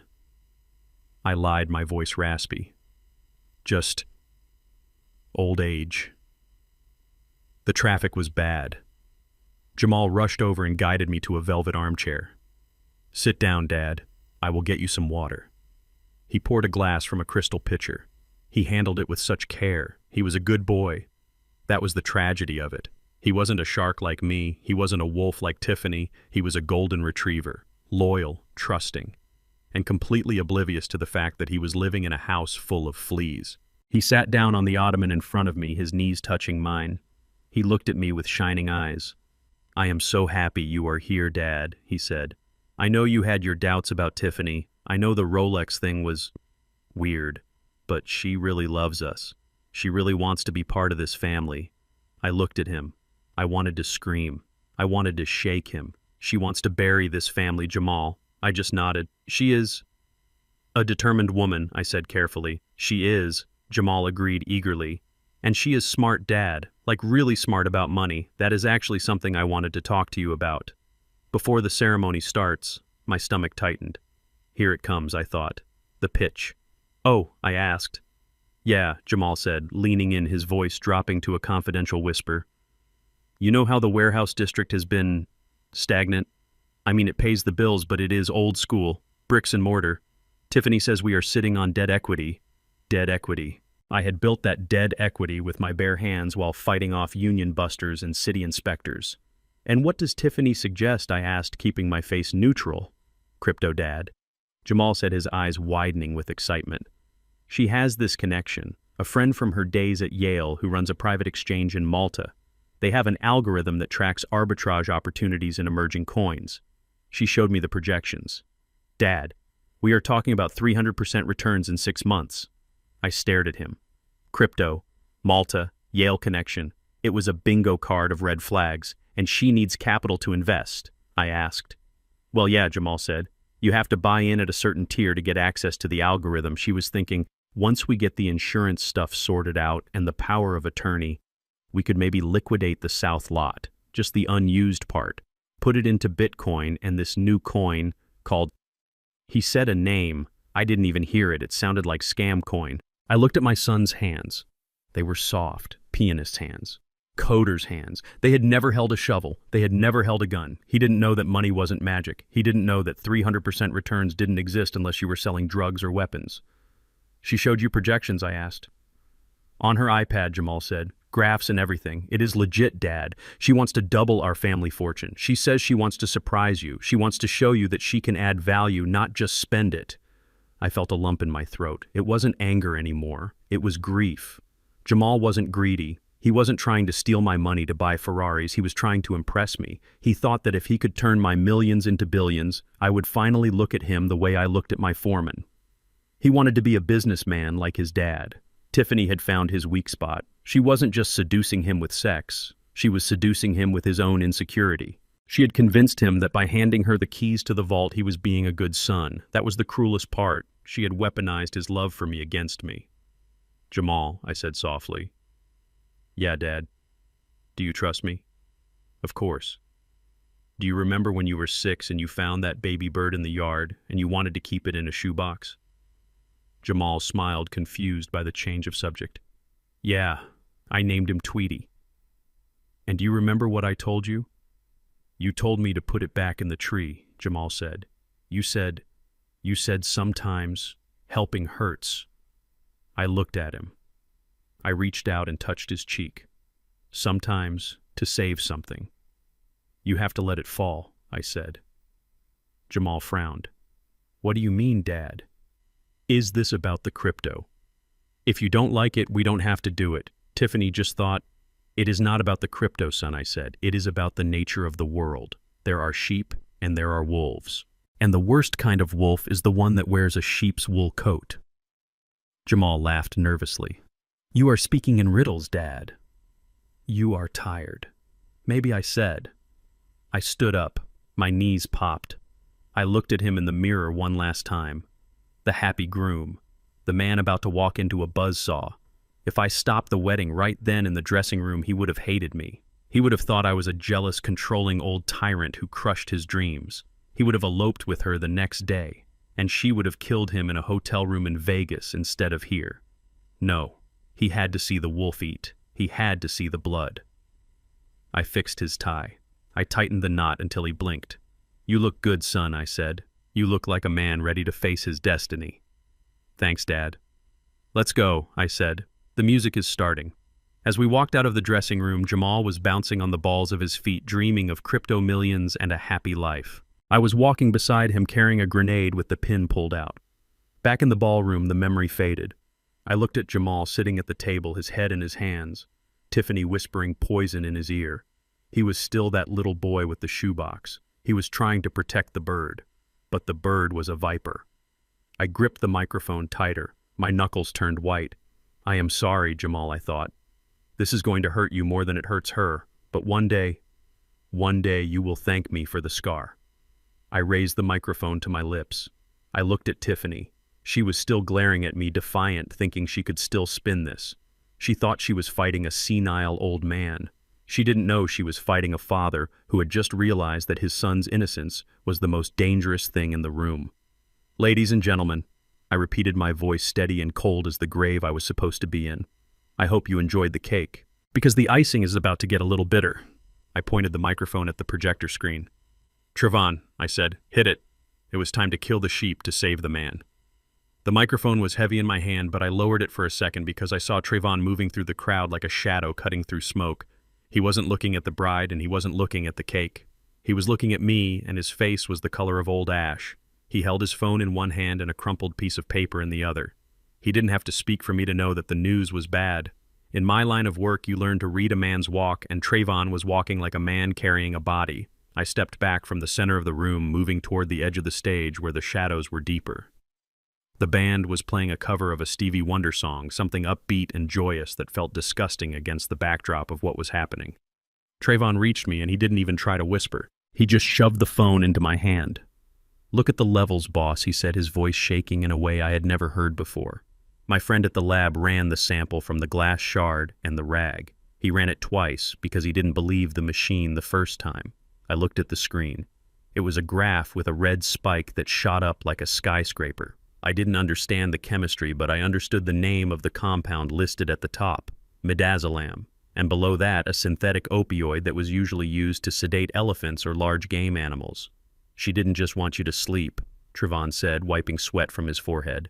That dose combined with the alcohol in a vintage wine would have stopped your heart within 20 minutes. It would have looked exactly like a massive cardiac arrest. No foaming at the mouth, no convulsions, just lights out. I stared at the graph. The line was red and jagged like the scar on Nikolai's neck. I looked across the room at Tiffany. She was laughing at something the fake senator was saying, her head thrown back, her neck exposed. She looked so full of life. It was hard to reconcile that image with the cold-blooded killer who had poured me a glass of death not an hour ago. She had looked me in the eye and toasted to my health while handing me a cup of poison. My hand started to tremble, not from age, but from a rage so pure and hot it felt like I had swallowed a coal. I had built my life on honorable battles. You fight the union with contracts. You fight the competition with better prices. You fight the winter with better insulation. But this was warfare without rules. This was a predator who saw my family not as people, but as meat. And then my other pocket buzzed. It was the signal from Saul. Trevon handed me the crumpled paper he was holding. It was a printout fresh from the portable printer Saul kept in his car. This just came through from the private investigator, Trevon said. Saul said you need to read the whole thing before you say a word on that microphone. I unfolded the paper. It was a dossier, a background check that dug deeper than just credit scores and college degrees. This one went back to birth certificates and fingerprints. The photo at the top was Tiffany, but the hair was dark brown and stringy, and the eyes looked harder, hungrier. The name under the photo wasn't Tiffany Miller. It was Becky Sue Taggart, born in a trailer park outside of Tuscaloosa, Alabama. I scanned the page, my eyes devouring the text. Subject has a history of fraud dating back to age 16. Arrested for check kiting in 2008. Charges dropped due to lack of evidence. But that was just the appetizer. The main course was the marital history. Husband number 1, Gary Wilson. Oil rig foreman in Texas. Married 2012. Died 2013. Hunting accident. Sole beneficiary of a $500,000 policy. Becky Sue was the only witness. Husband number 2, Richard Chen. Software developer in San Jose. Married 2016. Died 2017. Drowning accident while kayaking. Body never recovered. Life insurance payout $2 million. Husband number 3, Arthur Vance. Wall Street broker. Married 2020. Died 2021. Ruled a suicide after he went bankrupt. All assets transferred to his wife 2 days before he jumped. I looked up from the paper. My breath caught in my throat. She wasn't just a gold digger. She was a serial killer. She was a black widow who moved from state to state, changing her name and her hair color, leaving a trail of dead men and emptied bank accounts in her wake. And Jamal. My sweet, naive Jamal, who played the piano and rescued baby birds. He was husband number 4. I looked at the dates. The pattern was terrifyingly consistent. 1 year. She kept them for exactly 1 year. Long enough to establish residency. Long enough to get the paperwork signed. Long enough to make the death look like a tragedy instead of a hit. But with me, she was accelerating the timeline. She was desperate. The debts to the Russian mob must be huge. She couldn't wait a year for Jamal to inherit my money naturally. She needed me dead now so she could control the trust and liquidate the assets to pay off Nikolai. I realized with a jolt of terror that my life was being measured in minutes, not years. If the wine hadn't worked, she would try something else. Maybe a push down the stairs at the reception, maybe a car accident on the way home, and if she couldn't get to me, she would use Jamal as leverage. I looked at my son again. He was sitting there looking at his new bride with that puppy dog adoration. He had no idea he was sleeping next to a graveyard. He had no idea that the hands holding his were the same hands that had probably pushed a man off a kayak and pulled a trigger in the woods of Texas. I felt a wave of nausea. I had let this happen. I had been so focused on testing her, on playing the grumpy old man, that I hadn't seen the monster until she was inside the gate. Mr. King Trevon whispered, "Saul is at the back door. He has the certified copies. He says we have enough to put her away for life, but we have to move now. If she senses we know she might run, or worse, or worse. I knew what worse meant. It meant a hostage situation. It meant Nikolai coming back with guns. It meant my son catching a bullet meant for me. I folded the paper and put it in my inside pocket right next to my heart. It burned there, the proof of her evil. I looked at Trayvon. "Lock the doors," I said, my voice low and steady. What Trayvon asked. "Lock the doors, Trayvon. No one leaves, not the guests, not the waiters, and especially not her." "But the fire code," Trayvon started. "Damn the fire code," I snapped. "I am not letting her walk out of here. I am not letting her disappear to another state to find another victim. It ends tonight." Trayvon nodded, a grim look of understanding on his face. He signaled to two of my warehouse guys who were working security at the door. Big men who owed me their livelihoods. They moved quietly to the exits, turning the locks. I gripped the microphone again. My hand was steady now. The fear was gone, replaced by a cold, hard clarity. I was Darius King. I had built skyscrapers. I had paved highways. I had survived the death of the only woman I ever loved. I was not going to let a grifter from Alabama destroy my legacy. I walked back to the center of the stage. The spotlight hit me blindingly bright. Tiffany looked up. She saw the change in my posture. She saw that the cane was no longer supporting me but resting lightly in my hand like a weapon. She saw the look in my eyes. And for the first time since this nightmare began, I saw genuine fear in hers. She knew. She didn't know how I knew, but she knew the game was up. She started to stand up, reaching for her purse. The purse that probably held a burner phone and a passport. "Sit down, Tiffany," I boomed into the microphone, my voice echoing off the vaulted ceiling. The music stopped. The chatter died. Every eye in the room turned to me. "Sit down," I repeated, darker this time.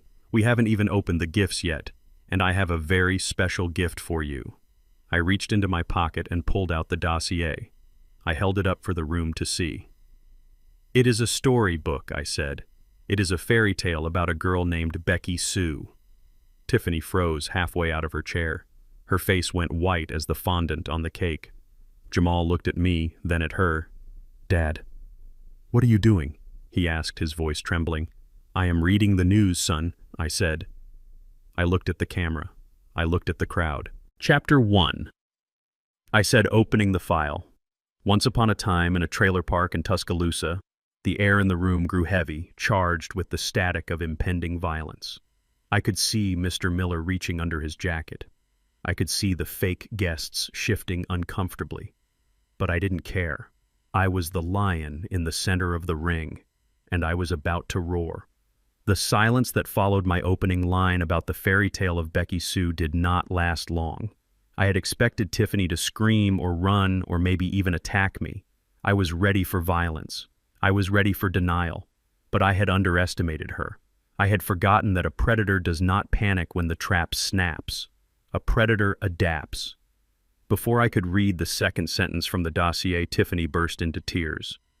It wasn't a cry of guilt. It was a cry of heartbreak. She rushed toward me, her hands outstretched, not to strike me but to hold me. She threw her arms around my neck, burying her face in my shoulder, so the crowd could see her shaking shoulders while she whispered into my ear, "You are going to regret this, you old bat." Then she pulled back and looked at the crowd, her eyes filled with crocodile tears. "I am so sorry, everyone," she sobbed, her voice trembling perfectly. We were hoping he could make it through the reception without an episode. Dr. Evans said the dementia creates false memories. He gets confused. He thinks he is reading stories to his grandchildren. She looked at me with a pity that was more insulting than a slap.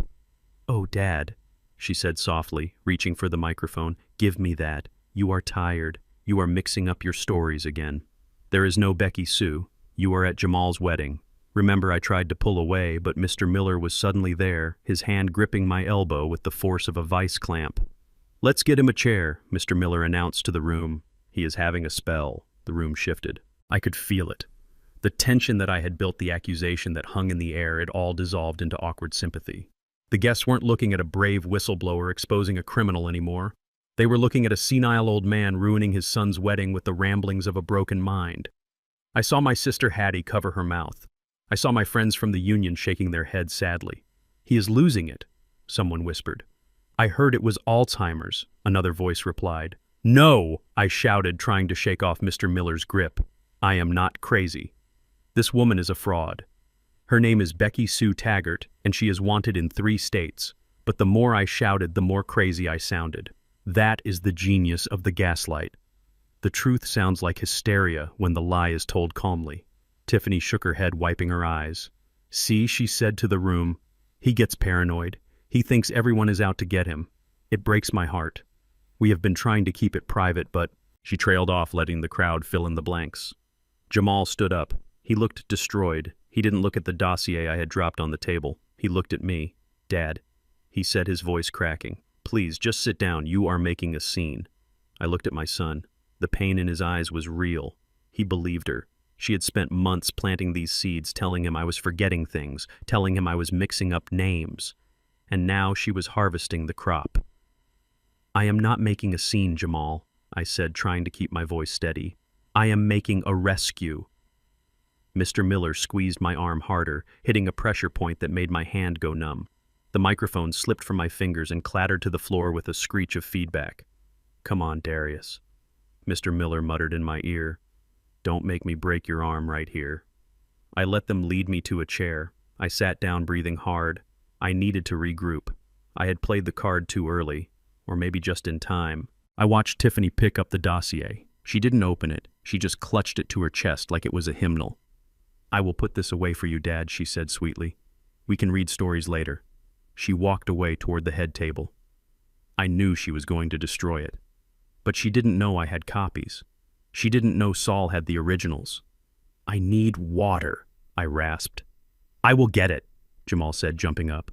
No, Tiffany interjected. Let him go to the restroom. He probably needs to splash some water on his face. He looks flushed. She looked at Mr. Miller. Uncle Nico, why don't you help him to the facilities? Make sure he doesn't get lost. The way she said get lost sent a chill down my spine. I stood up. I didn't want Mr. Miller touching me again. I can walk, I snapped. I walked toward the exit, the crowd parting for me like I was a leper. I could hear the whispers. So sad. He used to be such a strong man. They should put him in a home. I reached the hallway. The restrooms were down a short corridor to the right. I knew this hotel. I had been here a dozen times for union banquets. I walked toward the door marked Men. I was sure it was the door on the left. I reached for the handle. But just as I pushed it open, I heard a scream. A high-pitched shriek that echoed off the tiled walls. I looked up. I was standing in a room full of mirrors and vanity counters. A woman, the same woman I had spilled wine on earlier, was standing there fixing her makeup. She spun around, her eyes wide with shock. "Get out!" she screamed. "This is the ladies' room." I froze. I looked back at the door. There was a pink sign on it, Women. But I swore. I swore on my mother's grave that 5 seconds ago it was the men's room. Then I saw it, a small piece of tape on the door frame. And down the hall I saw a waiter, one of the hired staff, not my guys, hurriedly peeling a temporary sign off the other door. It was a setup, a cheap high school prank, but effective. Mr. Miller appeared behind me. He grabbed my shoulder and yanked me out of the room. "Jesus, Darius," he shouted loud enough for the hallway to hear. "You can't go in there. That is the ladies' room." Guests were poking their heads out of the ballroom. They saw me being pulled out of the women's restroom. They saw the woman storming out behind me. "He is a pervert," she yelled, pointing a manicured finger at me. "He walked right in while I was changing?" "No," I stammered. "The sign..." They switched the sign. Mr. Miller shook his head, looking at the gathering crowd with a performance of weary patience. "I am so sorry, ma'am," he said. "He is confused. He doesn't know where he is." Tiffany appeared, pushing through the crowd. "Oh my God," she cried. "Dad." "What did you do?" "I didn't do anything," I roared. "You set me up. You switched the damn signs." Tiffany turned to Jamal, who had just run up.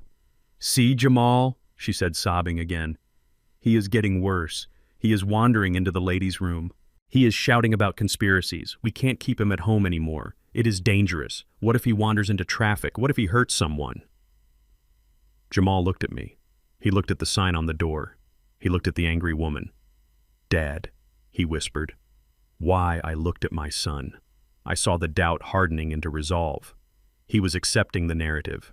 His father was gone, replaced by a senile, dangerous stranger. "It wasn't me, son," I said quietly. "It is a trick. Jamal closed his eyes. I think Tiffany is right, he said softly. The words hit me harder than any bullet. Tiffany is right, I asked. We can't take care of you, Jamal said. Not like this. You need professional help, Dad. Tiffany placed a hand on Jamal's shoulder. I called Dr. Evans, she said soothingly. He has a bed open at Shady Acres. The ambulance is on its way. They can take him right after the reception. It is for the best, Jamal. We have to do it for him. Shady Acres. It sounded like a retirement community. I knew it was a dumping ground, a place where they medicated old people into zombies so they wouldn't complain when their estates were drained. So that was the plan. Not murder. Not yet. Institutionalization. Declare me incompetent tonight. Get the power of attorney activated tomorrow. Liquidate the assets next week. And then, when I was just a drooling vegetable in a wheelchair, maybe a pillow over the face. It was cleaner. It was smarter. I looked at Tiffany. She was hiding a smirk behind her handkerchief. You are good, I told her. You are very good. She leaned in close, pretending to adjust my collar. And you are done, Darius, she whispered. Enjoy the jello. I looked around. I was surrounded. Mr. Miller on one side, the fake uncle on the other. Jamal paralyzed by grief and manipulation, the crowd watching the spectacle of the crazy old man. I felt a vibration in my pocket. It wasn't fear. It was my phone. I didn't check it. I didn't need to. I knew who it was. Traven was ready. Saul was ready. They thought they had broken me. They thought they had humiliated me into submission. They thought that by making me look crazy, they had disarmed me, but they had forgotten one thing. The truth doesn't care if you are crazy. The truth just is. I took a deep breath. I straightened my jacket. I brushed Mr. Miller's hand off my shoulder. I am not going to Shady Acres, I said clearly. Tiffany sighed. Don't make a scene, Dad. The order is already signed. I laughed, a dry, humorless sound. You know, Tiffany, I said. You spent so much time building a fake past for yourself, you forgot to check the real present. I turned to Jamal. Son, I said, I want you to look at your phone. Jamal looked confused. What? Look at your phone, Jamal. You got an email 2 minutes ago. From Saul. Tiffany's eyes widened. She tried to grab Jamal's arm. Don't look at it, baby. It is probably just more of his nonsense. But Jamal pulled away. Curiosity is a powerful thing.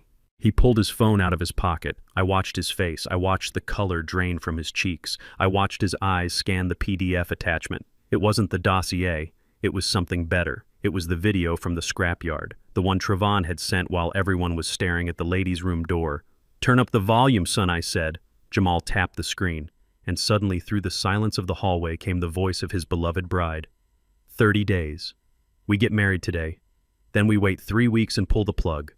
The sound was tinny coming from the small speakers, but in the quiet corridor it sounded like thunder. Tiffany lunged for the phone. Give me that.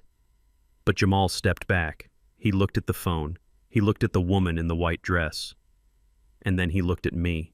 And for the first time all day, he didn't see a senile old man. He saw his father. Dad, he whispered. I smiled. A real smile this time. The show is over, Becky, I said. And then I turned to the ballroom. Trayvon, I shouted. Put it on the big screen.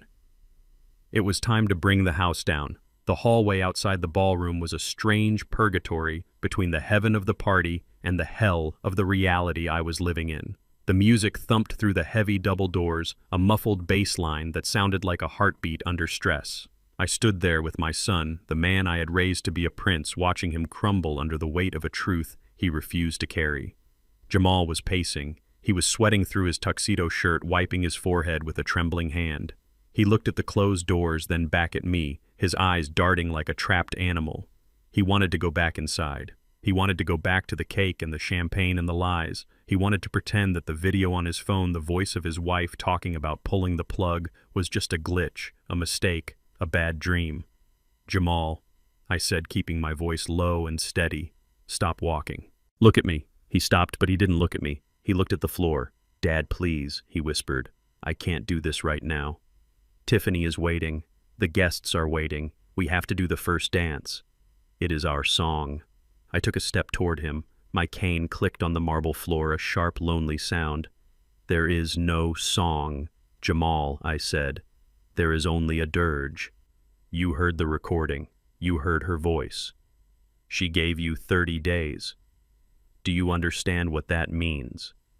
It means I am a dead man walking, and you are the widower she is grooming to be her next victim." Jamal shook his head violently, squeezing his eyes shut. "No," he said.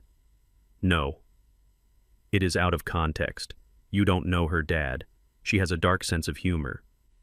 Maybe she was joking. Maybe she was role-playing. People do weird things. It doesn't mean she is a killer." I stared at him. The denial was so deep it was terrifying. It wasn't just love. It was survival.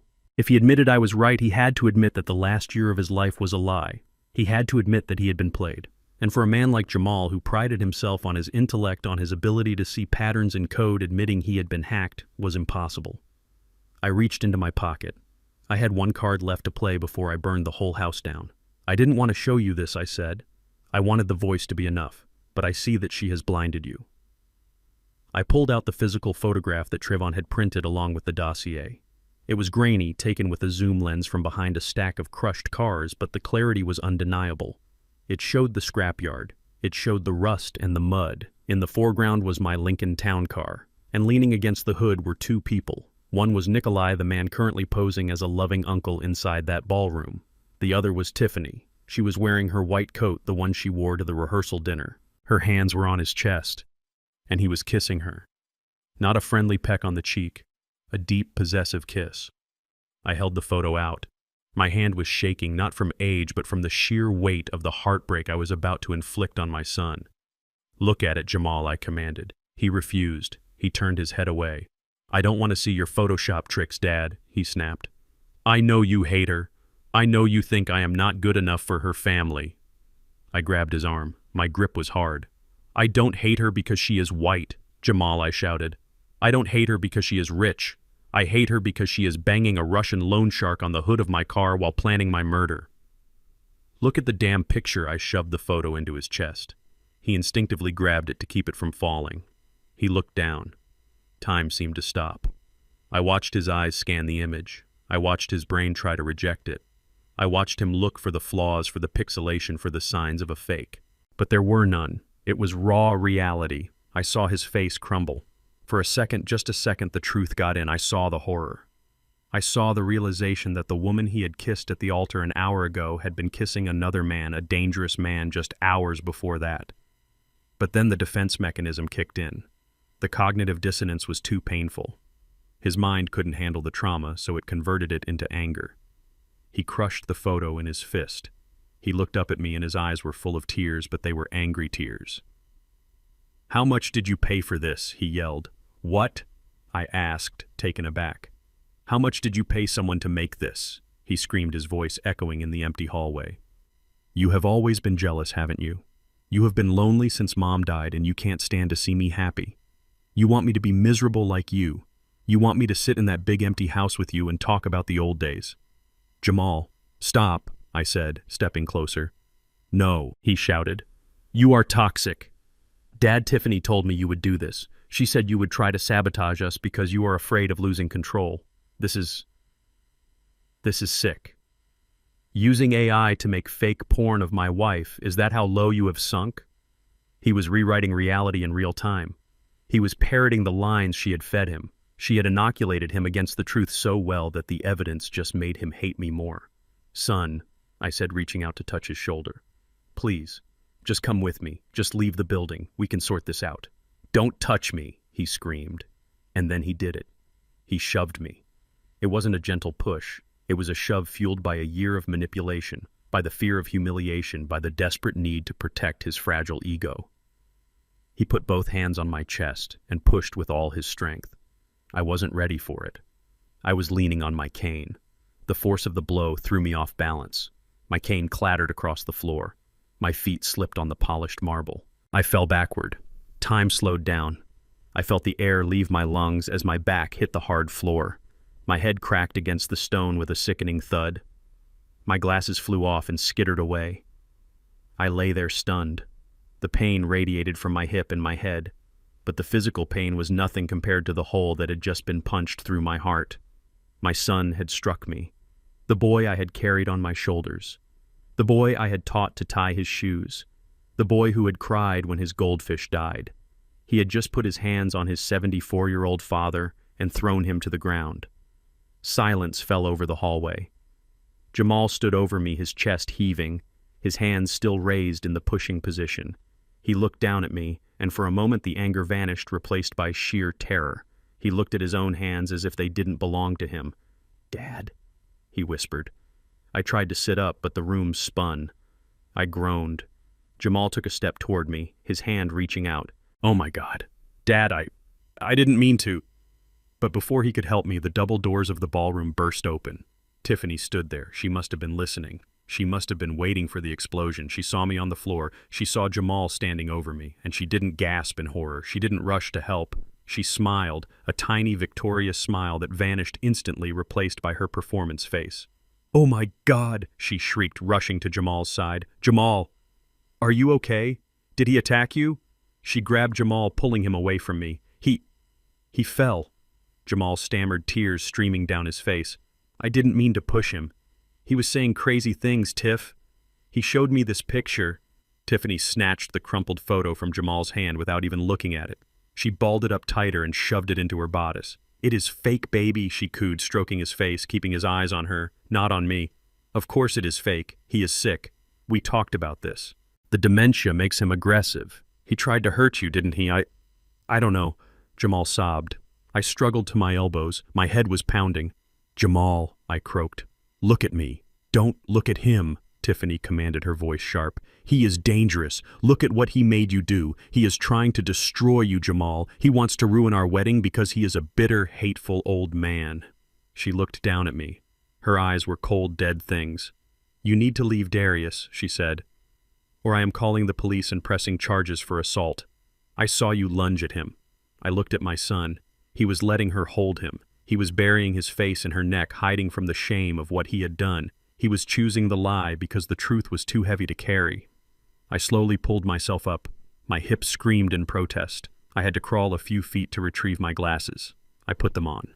The world came back into focus, but it was a darker, uglier world than the one I had known 5 minutes ago. I reached for my cane. I used it to pull myself to my feet. I stood there swaying slightly, brushing the dust off my tuxedo. I looked at Jamal. "You pushed me down, son," I said softly. Jamal flinched. He didn't look up. "You pushed your father down for a woman who is stealing your soul," I continued. "Stop it," Jamal yelled, his voice muffled by Tiffany's shoulder. "Just go. Go to the hospital. Go anywhere but here." I looked at Tiffany. She was glaring at me, challenging me. She thought she had won. She thought that by turning my son against me, she had disarmed me. She thought I would limp away in shame, broken by the rejection. But she didn't know Darius King. She didn't know that pain clarifies. She didn't know that the crack in my head had just let the light in. "I am not going anywhere," I said. I adjusted my tie. I checked my pocket to make sure the phone with the connection to the projector was still there. "You want a wedding, Tiffany?" I asked. "You want a memorable night?" I turned back to the doors. "Let's go back inside," I said. I think I finally found the right words for my toast. I pushed the doors open and walked back into the darkness of the party, leaving my sobbing son and his predator wife in the hallway. The time for whispering was over. The time for saving Jamal's feelings was over. Now I was going to save his life. And if I had to burn his heart to ash to do it, then so be it. The lion was wounded, and that just made him more dangerous. The marble floor of the Drake Hotel was cold against my cheek, a stark contrast to the burning heat in my hip where I had landed. The pain was sharp, a jagged bolt of lightning shooting down my leg, but I welcomed it. Pain was real. Pain was honest. Unlike the woman standing over me, pain didn't lie to your face while picking your pocket. I lay there, my eyes squeezed shut, listening to the chaotic symphony of my son's destruction. I could have gotten up. I was a king, and kings do not stay on the floor. My pride screamed at me to rise, to dust off my tuxedo, and to finish the fight standing tall. But 40 years in the logistics business had taught me that sometimes the most powerful move you can make is to stop moving. Sometimes you have to play dead to see who comes to bury you and who comes to mourn you. So I stayed down. I let my body go limp. I slowed my breathing, counting the beats of my heart, which was thumping against the hard stone floor. Dad Jamal's voice was a broken whisper. I could hear the terror in it. He sounded 5 years old again, standing over a broken vase, terrified of the consequences. "Dad, please get up. I didn't mean to. I swear I didn't mean to." I felt his hand on my shoulder, shaking me gently. "Dad, don't answer him, Darius," I told myself. "Let him sit in this fear. He needs to feel the weight of what he has done. He needs to understand that his blind loyalty to that woman has physical consequences." Then I heard the doors burst open again, the click-clack of stiletto heels on marble. Fast, aggressive, like a machine gun firing in bursts. Tiffany. She didn't run to me. She didn't drop to her knees to check my pulse or see if I was breathing. A normal person, a person with a shred of humanity, would have checked for life. But Tiffany Miller or Becky Sue or whatever name she would wear next was not looking for life. She was looking for an opportunity. "Oh my God," she shrieked. Her voice was pitched perfectly for the gathering crowd, loud enough to carry down the hallway, but modulated with just the right amount of hysterical grief. "What happened? Did he attack you again?" She was rewriting history before the ink was even dry. "No," Jamal stammered, his voice thick with tears. I pushed him. He was getting in my face, and I just pushed him and he fell, and now he won't wake up. Tiff, I think I killed him." "Good," I thought. Let him believe it. Tiffany gasped, a theatrical sound that made my skin crawl. "He is having a stroke," she yelled. "Look at him. He is unresponsive." I wasn't twitching. I wasn't foaming. I was just lying there. But she didn't need symptoms. She just needed a diagnosis that fit her timeline. "Call an ambulance," she screamed to the onlookers who were now spilling out of the ballroom. "Call 911. Tell them it is a stroke. Tell them we need transport to Shady Acres immediately. Dr. Evans is on call." I felt her hands on me then. She wasn't checking my vitals. She was rummaging through my jacket pockets. She was looking for the phone. She was looking for the evidence. Her fingers were digging into my ribs, searching, invasive. She found the phone connected to the projector system. I felt her slide it out. I held my breath. If I moved now, I would lose the element of surprise later. "She is stealing the evidence," Jamal, I screamed inside my head. "Open your eyes, son. She is looting your father's body before it is even cold." But Jamal was too busy sobbing into his hands to see anything. "Help me turn him over," Tiffany commanded. "We need to prepare him for transport."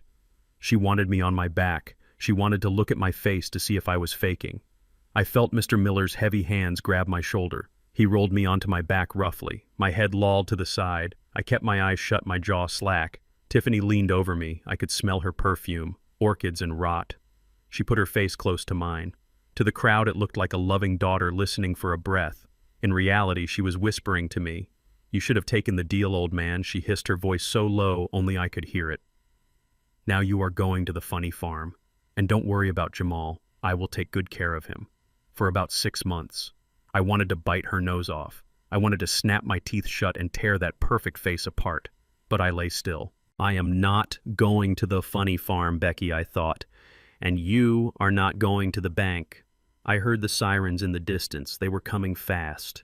She must have had them on standby. A private ambulance service, no doubt, paid for by the same people who paid Nikolai. "He is not breathing well," Tiffany shouted, standing up and addressing the crowd. "We need to get him to Dr. Evans. He knows Dad's condition. He has the files." She was establishing the chain of custody. If I went to a regular ER, they would run toxicology screens. They would find the sedative. They would see the bruises. But if I went to Dr. Evans, I would just be another senile old man who had a tragic fall. The crowd murmured. Poor Jamal. His father was so unstable. It is for the best. I felt a wave of despair. Was this how it ended, lying on a hotel floor framed by a grifter while my friends and family watched and did nothing?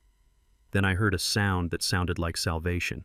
It was the heavy, rhythmic thud of work boots. "Wait a minute," a deep voice boomed. "Trayvon!" The crowd parted. I couldn't see him, but I could feel his presence. He walked with the heavy, undeniable momentum of a freight train. "Step away from him," Trayvon said. Tiffany's voice spiked. "Who are you?" "You are just the driver. Get back in the car. We are handling this." "I am not just the driver," Trayvon said, his voice calm and hard as steel. "I am Mr. King's medical proxy." "What?" Tiffany laughed, a nervous, shrill sound. "That is ridiculous. Jamal is his next of kin. Jamal is his proxy." "Not according to the paperwork filed this morning," Trayvon lied smoothly. Or maybe it wasn't a lie. I had signed a lot of things with Saul in the last 24 hours. I heard the rustle of paper. Mr. King has a standing order, Trevon announced. In the event of a medical emergency, he is to be transported to University Hospital by his private transport. No outside ambulances, no rogue doctors. University Hospital, that was the public hospital. The one with strict protocols. The one where Tiffany had no friends on the payroll. No. Tiffany shouted.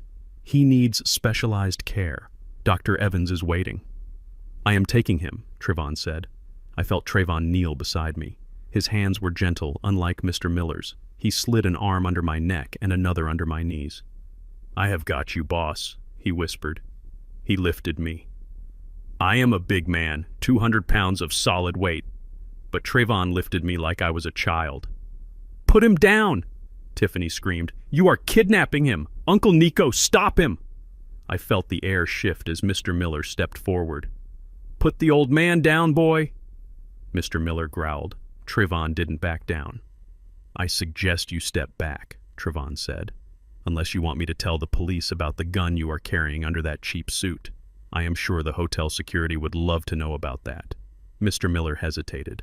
He was a thug, but he was a thug in a room full of witnesses and cameras. He couldn't shoot a driver in the middle of the Drake Hotel hallway. Trevon turned, carrying me toward the service elevator. Jamal, come with us, Trevon called out over his shoulder. I waited. I prayed. Come on, son. Follow the driver. Follow your father. But Jamal didn't move. I have to stay with Tiffany, Jamal stammered. She is shaking. I can't leave her. My heart broke all over again. Even now, with his father limp in a driver's arms, he chose her. He chose the illusion. Fine, Trevon said. But you better have a good lawyer, Jamal, because when your father wakes up, he is going to have a lot to say. Trevon carried me into the elevator. The doors slid shut, cutting off the sound of Tiffany's fake sobbing and the murmurs of the crowd. As soon as the car started moving, I opened my eyes. The ceiling of the elevator was mirrored. I looked at myself. I looked like a corpse in a tuxedo. You can put me down now, son, I said, my voice groggy but functional. Trevon didn't drop me. He lowered me gently until I was standing leaning against the rail. You okay, Mr. King? He asked, checking my head. That was a nasty fall. I touched the back of my skull. A lump the size of a golf ball was forming. I have had worse, I said. I fell off a scaffolding in '89. This is nothing.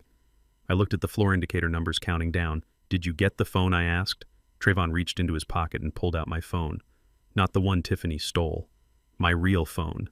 She took the burner. Trevon grinned. The one connected to the projector. She thinks she disarmed the bomb. I smiled. It hurt my face, but I smiled. And the ambulance, I asked. I called them off, Trevon said. My cousin is waiting in the van out back. We are going to the warehouse. Saul is meeting us there. The warehouse. My fortress. My territory. Good, I said. I looked at Trevon. He was young. He had a record. Society had written him off years ago. But today, he was the only man in Chicago I trusted with my life. You did good, Trevon, I said. You stood tall. I learned from the best, he said. The elevator dinged. The basement level. We stepped out into the cool, damp air of the loading dock. It smelled of exhaust and garbage, but to me it smelled like freedom. I walked toward the van, my limp pronounced, but my spirit unbroken. Tiffany thought she had won the battle. She thought she had driven me off the field. She thought I was running away to lick my wounds. She was wrong. I wasn't retreating. I was flanking. I climbed into the van. I looked at the dark city skyline. Go back to the party, Trevon, I said. He looked at me surprised. What, you want me to go back there? I nodded. I want you to go back and give Jamal a message, I said. What message? Tell him I died, I said. Trevon's eyes went wide. Sir, tell him I died on the way to the hospital, I said, my voice cold and final. Tell him his push killed me. Tell him the stress was too much. But why, Trevon asked. That will destroy him. Exactly, I said. I needed Jamal to feel the full weight of his actions. I needed him to think he was a murderer, because only when he was at the absolute bottom, drowning in guilt and grief, would he be able to see Tiffany for what she really was. When I am dead, she will drop the mask, I explained. She won't be the loving wife anymore. She will be the widow counting her money. She will celebrate. And when she celebrates, Jamal will see her teeth. Trayvon nodded slowly. It was a cruel plan, a biblical plan, but it was the only way. Do it, I commanded, and then bring him to the warehouse. Trayvon closed the van door. I sat in the dark listening to the engine hum. I was officially dead. Now the haunting could begin. The smell of antiseptic was the first thing that hit me sharp and chemical, masking the underlying scent of dust and old timber that permeated the walls of my private office at the warehouse.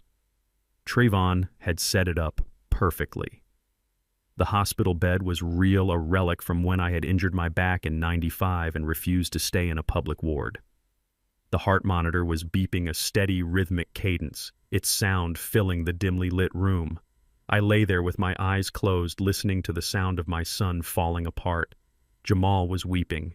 It wasn't the polite, stifled crying of a man at a funeral. It was the raw, ugly sobbing of a child who believes he has broken the world. He was holding my hand, his grip slippery with sweat and tears pressing his forehead against my knuckles. I killed him. Jamal choked out his voice, thick with mucus and grief. I killed him, Trayvon. He is gone because of me. I pushed him. I pushed my own father. I heard Trayvon's voice, calm and detached, playing his part in this cruel theater. It wasn't just the push, Jamal Trayvon said. It was the stress. The heart can only take so much betrayal. I felt a pang of guilt so sharp it rivaled the pain in my hip.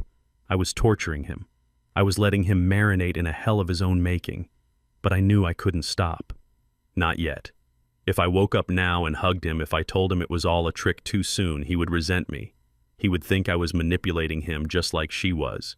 He needed to hit the bottom.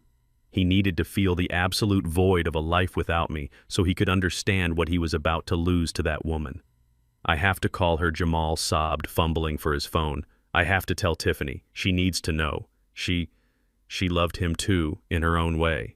That was the trigger. She loved him too. The delusion was so strong it was almost impressive. Even with his father lying dead in front of him, even with the memory of that photo in his mind, he was still trying to protect her narrative.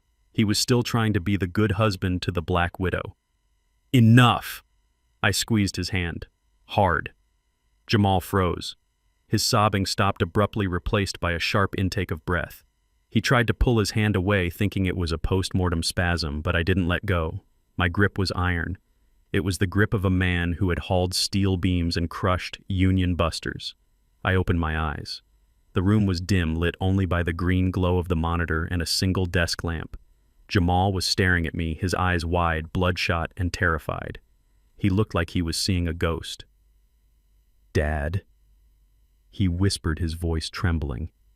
I turned my head slowly on the pillow. I looked him dead in the eye. "Save your tears, boy," I rasped. "You are going to need them for the truth." Jamal stumbled back, knocking over a metal tray of surgical instruments. They clattered to the floor with a deafening crash. You are alive," he stammered. "But Trayvon said, he said you were gone. He said you flatlined in the van." I sat up. It wasn't easy. My body was screaming at me, bruised and battered from the fall and the trunk and the sheer exhaustion of the day. But I forced myself upright. I swung my legs over the side of the bed. I yanked the IV line out of my arm. It wasn't connected to anything important. Just a saline bag Trayvon had hung for effect, but the sight of the tape ripping and the small bead of blood made Jamal flinch. I lied. I said, my voice cold and steady, just like she lies to you every morning when she wakes up and every night when she goes to sleep. Jamal stared at me, his shock turning into confusion and then inevitably back to anger. This was a test, he shouted, his voice cracking. "You let me think you were dead. Do you have any idea what you just did to me?" I was blaming myself. I was ready to turn myself into the police. "Good," I snapped. "You should blame yourself. You put your hands on me, Jamal. You chose a woman you have known for 6 months over the man who gave you life. You deserve a few minutes of hell. I have been living in it for weeks, watching you walk into a slaughterhouse." Jamal wiped his face aggressively, smearing the tears. "You are sick, Dad," he spat. "Tiffany was right. You are twisted. I am leaving. I am going back to my wife. She is probably terrified, wondering where I am. She is probably mourning you right now, mourning me." I let out a dry, bitter laugh. "Is that what you think she is doing? You think she is wearing black and lighting a candle. I reached over to the bedside table. My phone was there, connected to a small Bluetooth speaker Trayvon had set up. When I bumped into her in the hallway, I said, watching Jamal's hand on the doorknob. When she was hugging me, pretending to cry about my dementia, I didn't just drop a microphone. I dropped something else. Jamal paused, his hand freezing on the latch. "What did you do?" he asked. "I slipped a bug into her purse," I said. "A high-range transmitter. Cost me $5,000 from a guy in Israel. Battery life of 6 hours. Clarity of a bell."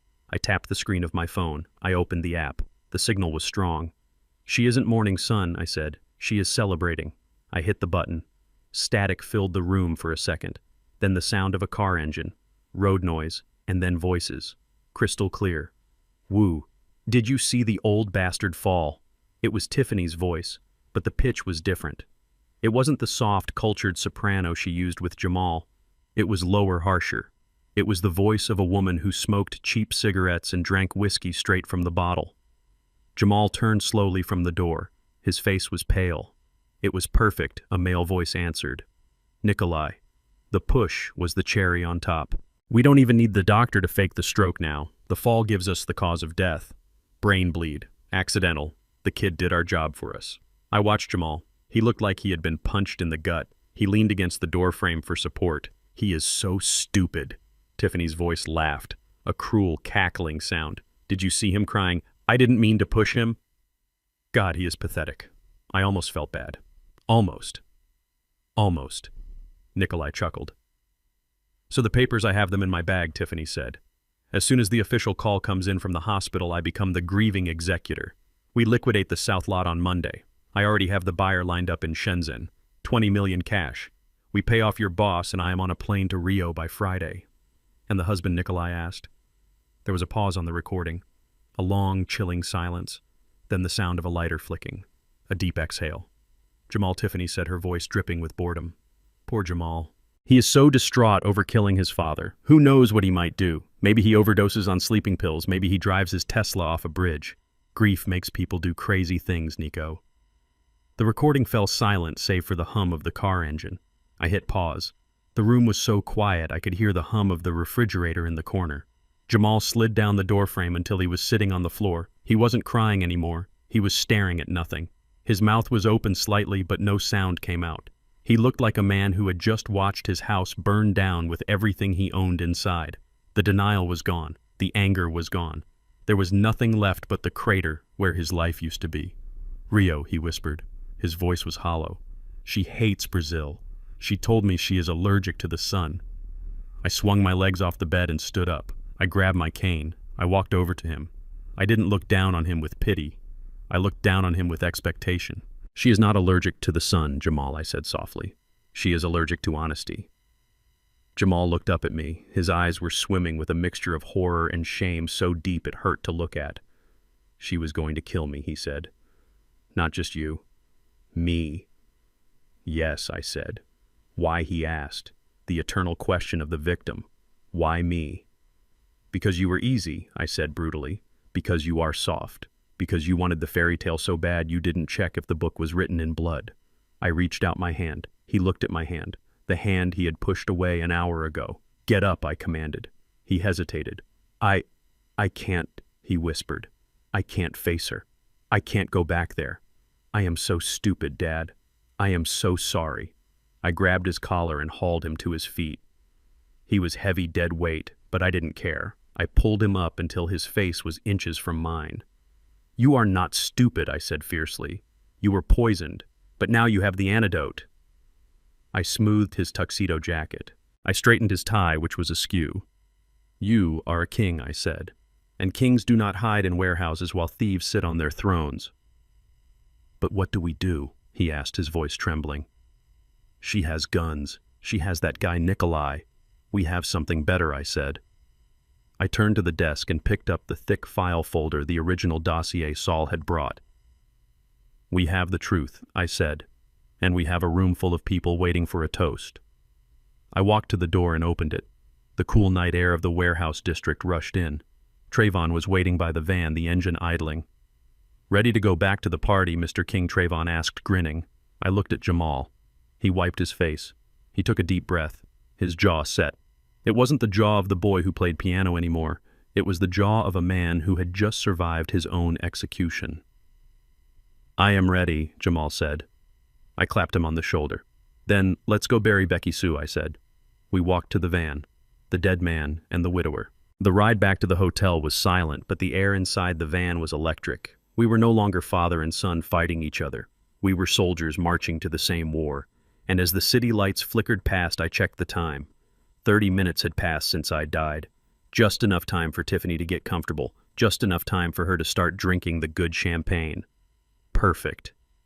The ballroom was quieter now, the manic energy of the celebration replaced by a confused, murmuring hush.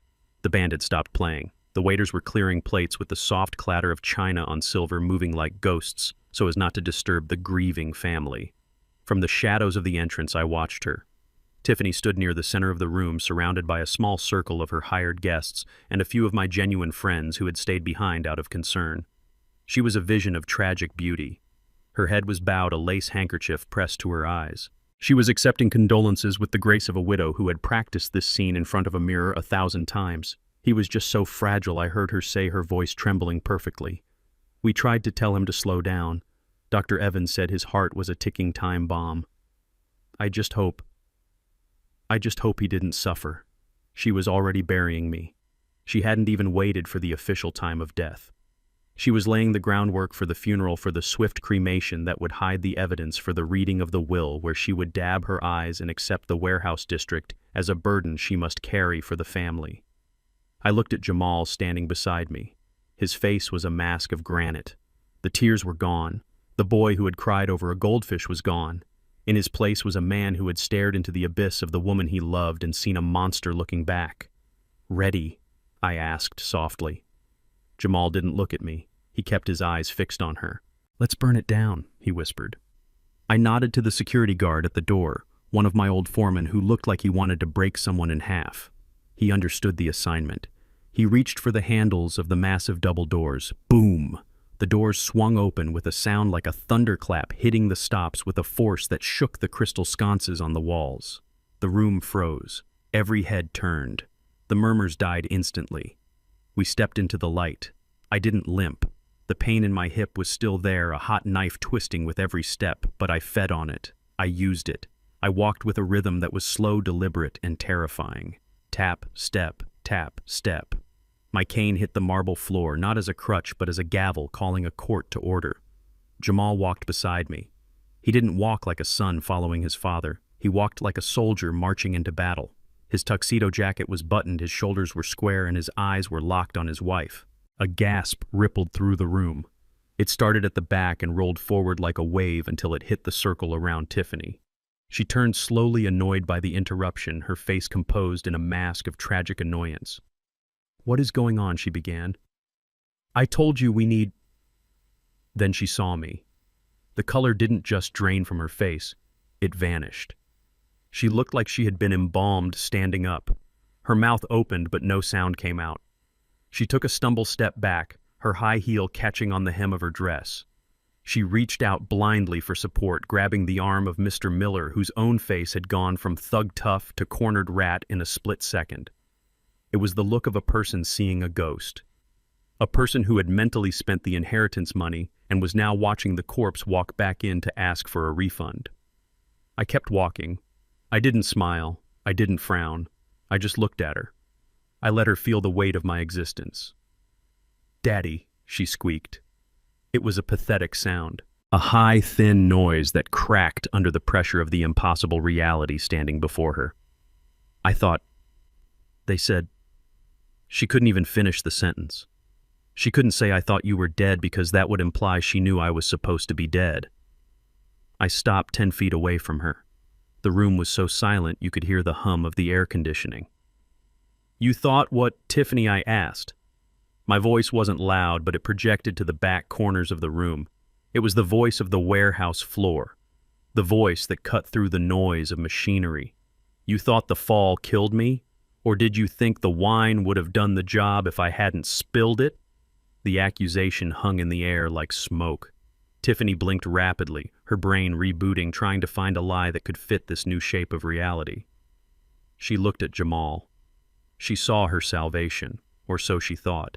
She saw the husband she had manipulated for a year. She assumed he was there under duress.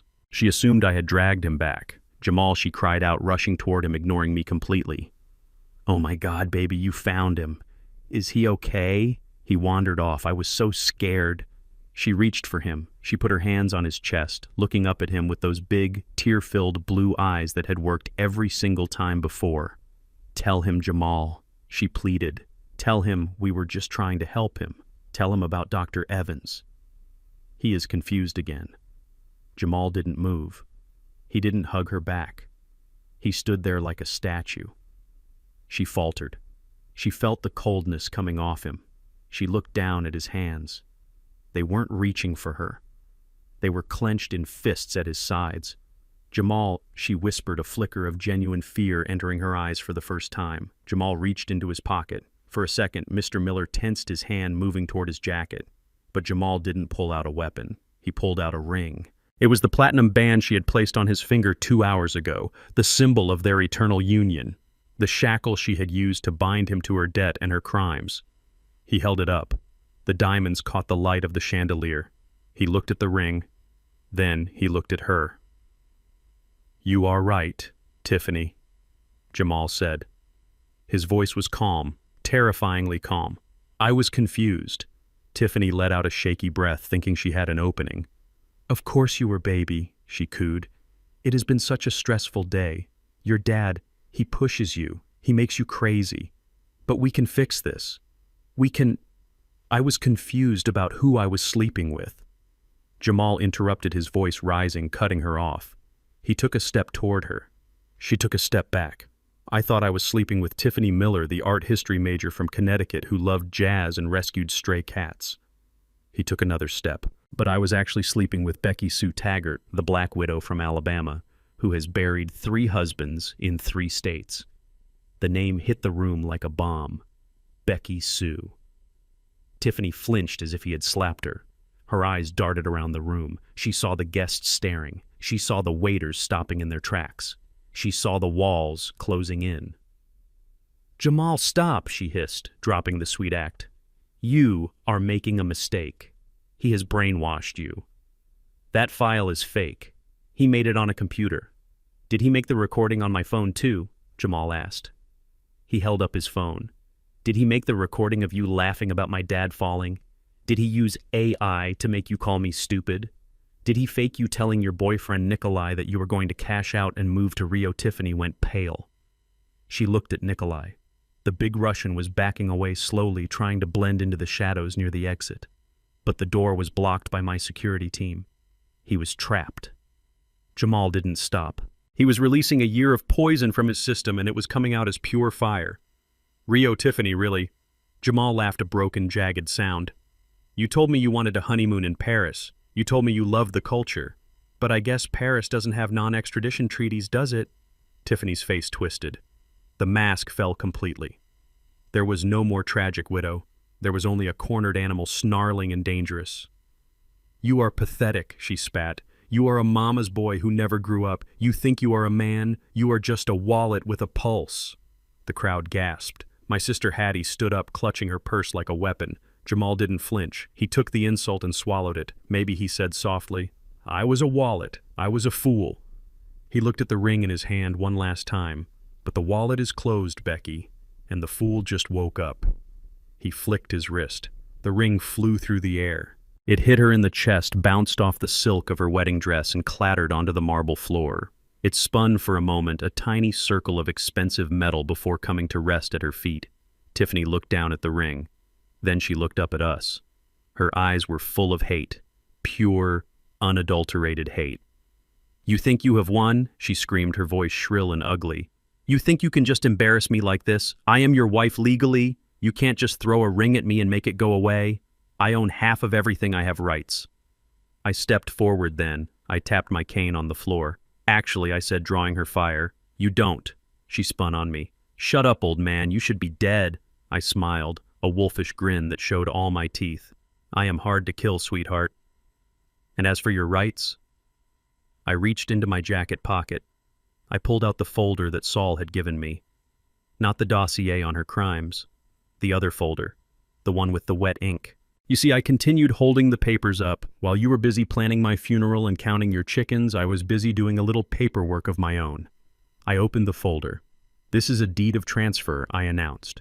Dated yesterday. It transfers the ownership of the entire King Warehouse District, the land, the buildings, and the future development rights into an irrevocable trust managed by the United Negro College Fund. Tiffany's jaw dropped. What she whispered. And this, I said, pulling out another sheet, is a modification to Jamal's trust. It states that in the event of his marriage to, let's see, anyone named Tiffany Miller or Becky Sue Taggart, his access to the family fortune is suspended until the age of 50. I tossed the papers onto the table next to the wedding cake. So you see, Becky, I said, you didn't marry a millionaire. You married a software engineer with a lease on a Tesla and a mountain of student loans. I leaned in close, enjoying the look of absolute horror dawning on her face. You married a broke man, honey. The room was silent. The only sound was the heavy breathing of Mr. Miller and the faint buzz of the neon exit sign. Tiffany looked at the papers. She looked at Jamal. She looked at Nikolai. She did the math. 0. She had done all this work, played all these games, slept in a bed she hated for a year. All for 0. And then she screamed. It wasn't a word. It was a primal sound of rage and frustration. She grabbed the wedding cake, the beautiful, expensive 5-tier cake covered in orchids, and shoved it. It crashed to the floor in an explosion of fondant and sponge. I hate you, she screamed, grabbing a knife from the table. I hate all of you. She lunged, not at me, at Jamal, but she never made it, because the doors behind us opened again, and this time it wasn't family, it was the police. The scream that tore from Tiffany's throat was not the sound of a human being. It was the sound of a demon being exorcised. She stood there, amidst the ruin of the cake, her white dress splattered with frosting and shards of sponge, her chest heaving like a trapped animal. She looked at the police officers entering from the back of the room. Then she looked at me, and finally she looked at the exit. But there was no exit. My guys were blocking the doors. Traven was standing by the stage. Jamal was standing beside me, a pillar of salt and sorrow. For a moment, silence reclaimed the room. It was a heavy, suffocating silence, the kind that happens after a bomb goes off, but before the dust settles. The guests were frozen. The hired actors were looking at each other, wondering if this was part of the script or if they were about to be accomplices to a felony. Tiffany tried one last, desperate gambit. She smoothed her hair. She wiped a smudge of icing from her cheek. She composed her face into a mask of terrified innocence. She pointed a trembling finger at me. Officers, she cried out, her voice pitching up into a plea for help. Thank God you are here. This man, my father-in-law, he has gone insane. He is attacking us. He threw the cake. He is hallucinating. Please, you have to take him to the hospital before he hurts someone. She was good. I had to give her that. Even with the noose tightening around her neck, she was still trying to sell the rope. The lead officer, a stern-faced woman with no patience for theatrics, paused. She looked at the destroyed cake. She looked at the old man with the cane. She looked at the bride in distress. For a second, just a split second, I saw the doubt in her eyes. The narrative of the crazy old man was powerful. But I didn't panic. I didn't shout. I didn't try to argue with her. I simply walked over to the microphone stand that was still upright near the band's stage. I tapped the mic. Thump, thump. The sound echoed through the ballroom, drawing every eye back to me. I am not hallucinating, Tiffany, I said, my voice calm, deep, and resonating with the authority of a patriarch, and I am not sick. I looked out at the crowd. I saw the faces of my friends, the people who had worked for me for decades. They looked confused, scared. They needed to see the truth. They needed to know why their boss, a man of honor, had turned a wedding into a war zone. I have a few words I want to say to my daughter-in-law, I continued. A toast, if you will. Tiffany lunged forward. Stop him. He is going to say something crazy. But the officer held up a hand. Let him speak, ma'am. Everyone calm down. I smiled at Tiffany. It was a cold smile. You wanted a slideshow, didn't you? I asked. You wanted to show everyone the story of your love. How you met Jamal. How you fell for his charm. How you built a life together. I reached into my pocket and pulled out the remote control for the projector. Trevon had set it up perfectly. Well, I think we should watch a movie, I said. But let's watch the director's cut. I pointed the remote at the massive screen behind the stage. Tiffany's eyes widened. She shook her head violently. No, no! I pressed the button. The screen flickered to life. It wasn't the montage of engagement photos set to Ed Sheeran that she had prepared. It wasn't the pictures of them holding hands in the park or laughing over coffee. The first image that filled the 20-foot screen was a mugshot. It was stark, unflattering. The lighting was harsh, highlighting the dark circles under the eyes and the thin, cruel line of the mouth. The hair was dyed black, stringy, and unwashed. The woman in the photo looked hard. She looked like she had lived 10 lifetimes of bad choices, but the face was unmistakable. Underneath the photo in bold black letters was the text from the Alabama Department of Corrections. Wanted. Taggart Becky Sue. Fraud, embezzlement, suspicion of homicide. A collective gasp went through the room. It sounded like all the oxygen had been sucked out at once. I watched the guests. I saw Mr. Miller, the fake father, close his eyes and curse silently. He knew the game was over. He started edging toward the kitchen door, but two of my warehouse foremen stepped into his path, arms crossed. "That is not me," Tiffany screamed. "That is Photoshop." He made it up. He is trying to frame me. I didn't answer. I just pressed the button again. The slide changed. This wasn't a photo. It was a video. The audio crackled through the high-end sound system of the Drake Hotel, the sound of wind, the sound of a car engine idling, the sound of heavy machinery in the distance. The picture was grainy but clear enough. It showed a desolate corner of a scrapyard. Piles of crushed metal rose like mountains in the background. In the center of the frame sat my Lincoln Town Car, and leaning against the hood were two figures. One was the man the guests knew as Uncle Nico. The other was the bride standing in the center of the room. On screen, they weren't acting like uncle and niece. Uncle Nico had his hand on her waist. She had her hand on his neck. They were laughing. Then the audio kicked in. "The old man is so stupid," the voice on the screen said. It was Tiffany's voice, clear as a bell. "He actually bought the orchids. He thinks I care about his dead wife." The room went deathly silent. My sister Hattie let out a sob of pure outrage. On the screen, Nico laughed. And the son, Jamal, on screen. Tiffany rolled her eyes. "He is a puppy." I snapped my fingers. He sits. "Once the old man is dead, I will have power of attorney within 48 hours. We liquidate the assets, pay off your boss, and I am gone."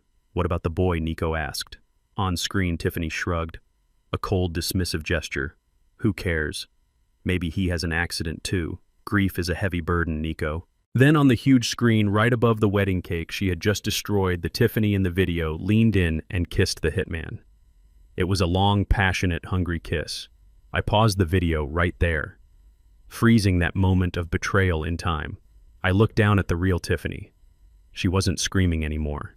She was trembling. Her entire body was shaking as if she were standing in a freezing wind. She looked at the screen, then at Jamal, then at the police. She realized there was no lie big enough to cover this. There was no gaslighting that could explain away a video of her plotting murder with her lover. I brought the microphone back to my lips. I looked at her with pity.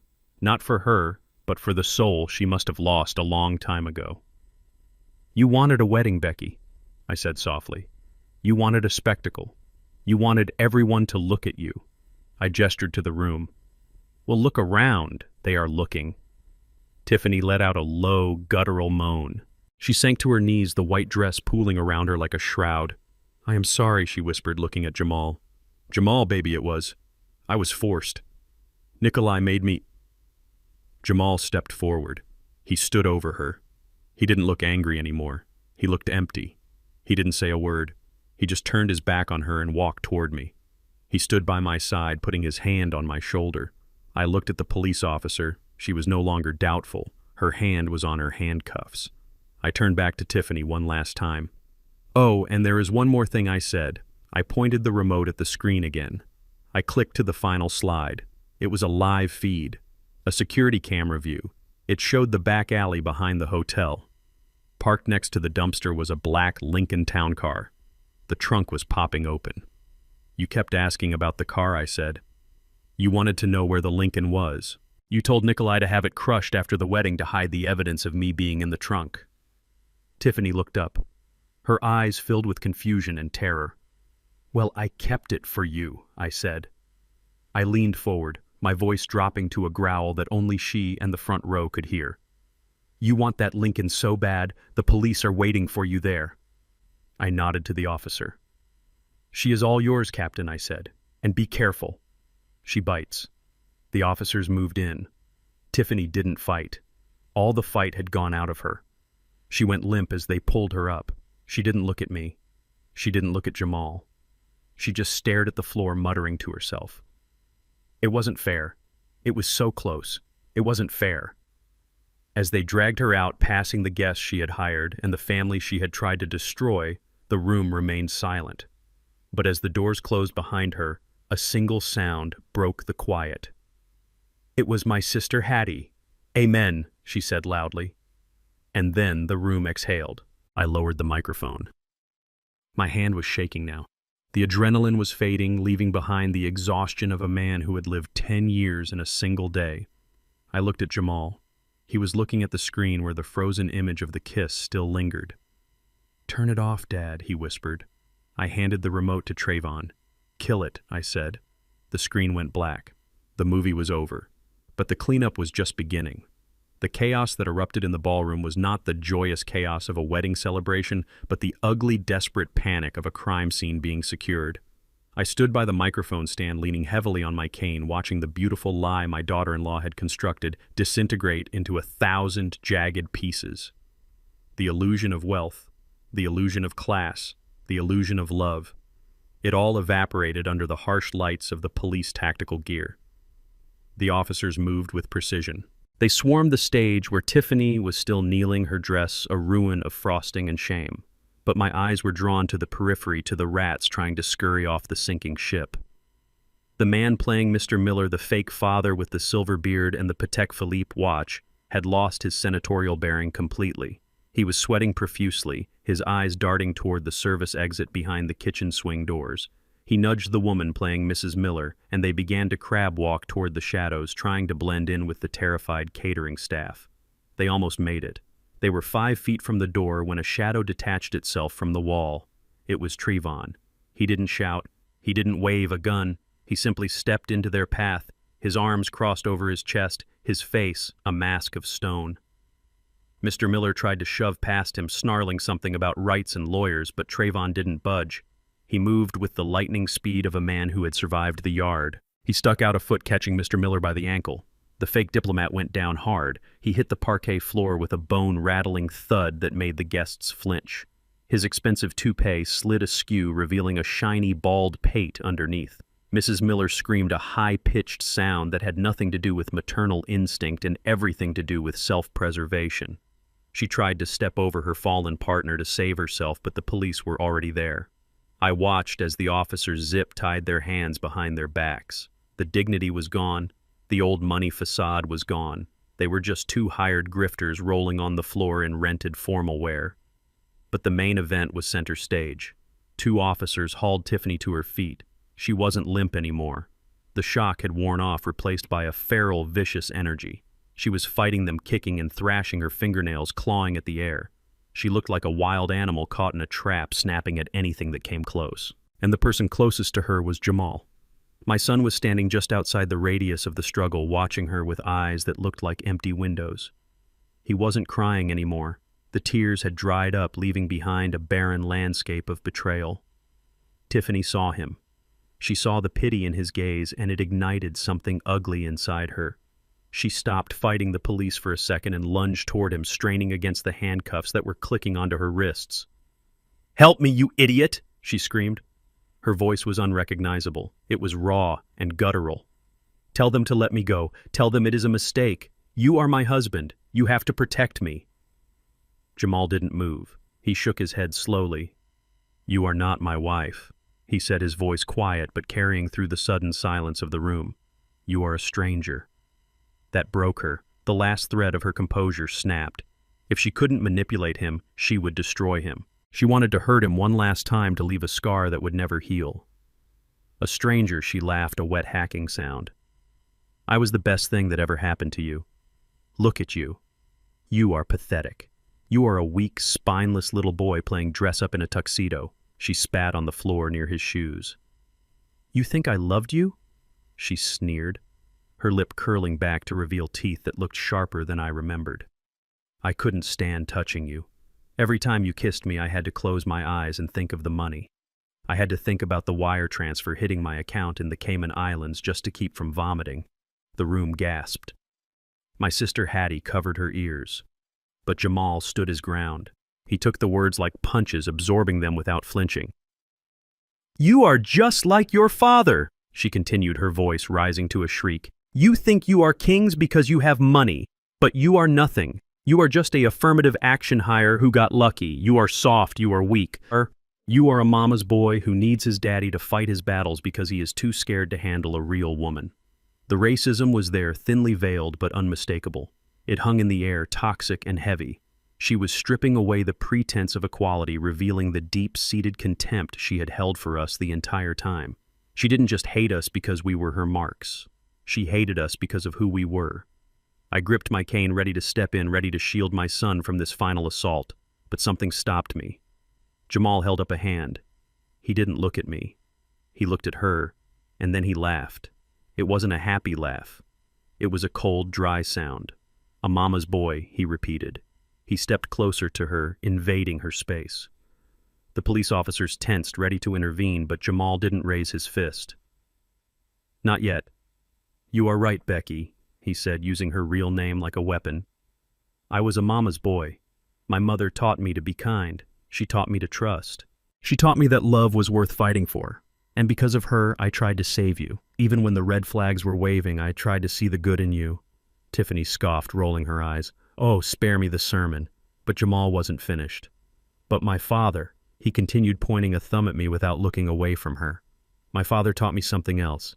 He taught me that when a snake bites, you don't ask it for an apology. You cut off its head." Tiffany's eyes widened. She sensed the shift. The puppy was gone. The lion had arrived. She tried to headbutt him, a violent, desperate motion. "You are nothing," she shrieked. "You are dirt under my boot." And then it happened. Jamal didn't flinch. He didn't step back. He moved. It was a blur of motion. His hand, open-palmed, struck her across the face. Slap. The sound was like a gunshot in the silent ballroom. It wasn't a blow of abuse. It wasn't the flailing of a man out of control. It was a corrective measure. It was a boundary being drawn in stone. It was the sound of a man reclaiming his dignity from the thief who had stolen it. Tiffany's head snapped to the side. A red mark bloomed instantly on her pale cheek, right where the fake tears had been moments before. She froze. The room froze. The police officers froze. Tiffany looked back at him. For the first time all day, for the first time in their entire relationship, there was no mockery in her eyes. There was only shock. She looked at Jamal and she realized she didn't know him at all. She had underestimated the prey. "Get out of my house," Jamal said. His voice was low, devoid of emotion.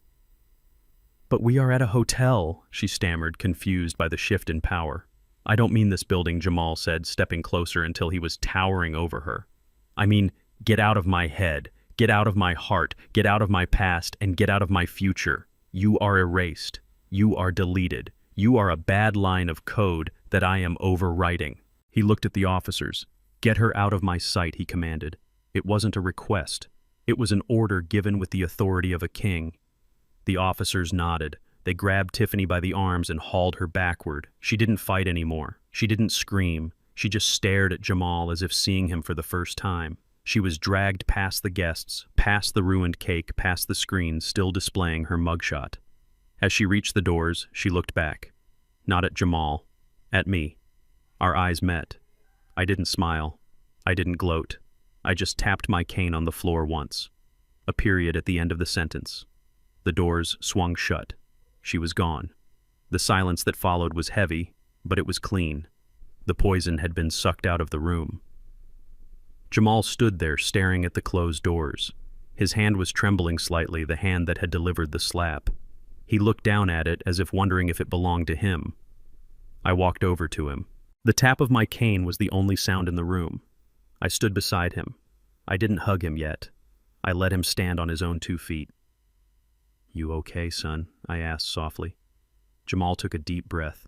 He exhaled slowly, a shuddering breath that seemed to expel the last year of his life. He looked at me. His eyes were clear. The fog was gone. I lost the money, he said. The wedding costs, the gifts, the pride. I shrugged. Money is sand, I said. It washes away. It comes back. But dignity. Dignity is rock. You kept the rock. Jamal looked at the guests who were watching us with a mixture of awe and pity. He straightened his tie. He buttoned his jacket. He turned to the crowd. He walked to the microphone. I thought he was going to apologize. I thought he was going to ask for sympathy. But he didn't. Ladies and gentlemen, he said, his voice steady, I am sorry for the disruption. The reception is over, but the bar is paid for until midnight. He paused, looking at the ruined cake. Please drink the champagne, he said. It is the only thing in this room that is real. Then he walked off the stage. He walked straight to me. Let's go home, Dad, he said. We walked out together.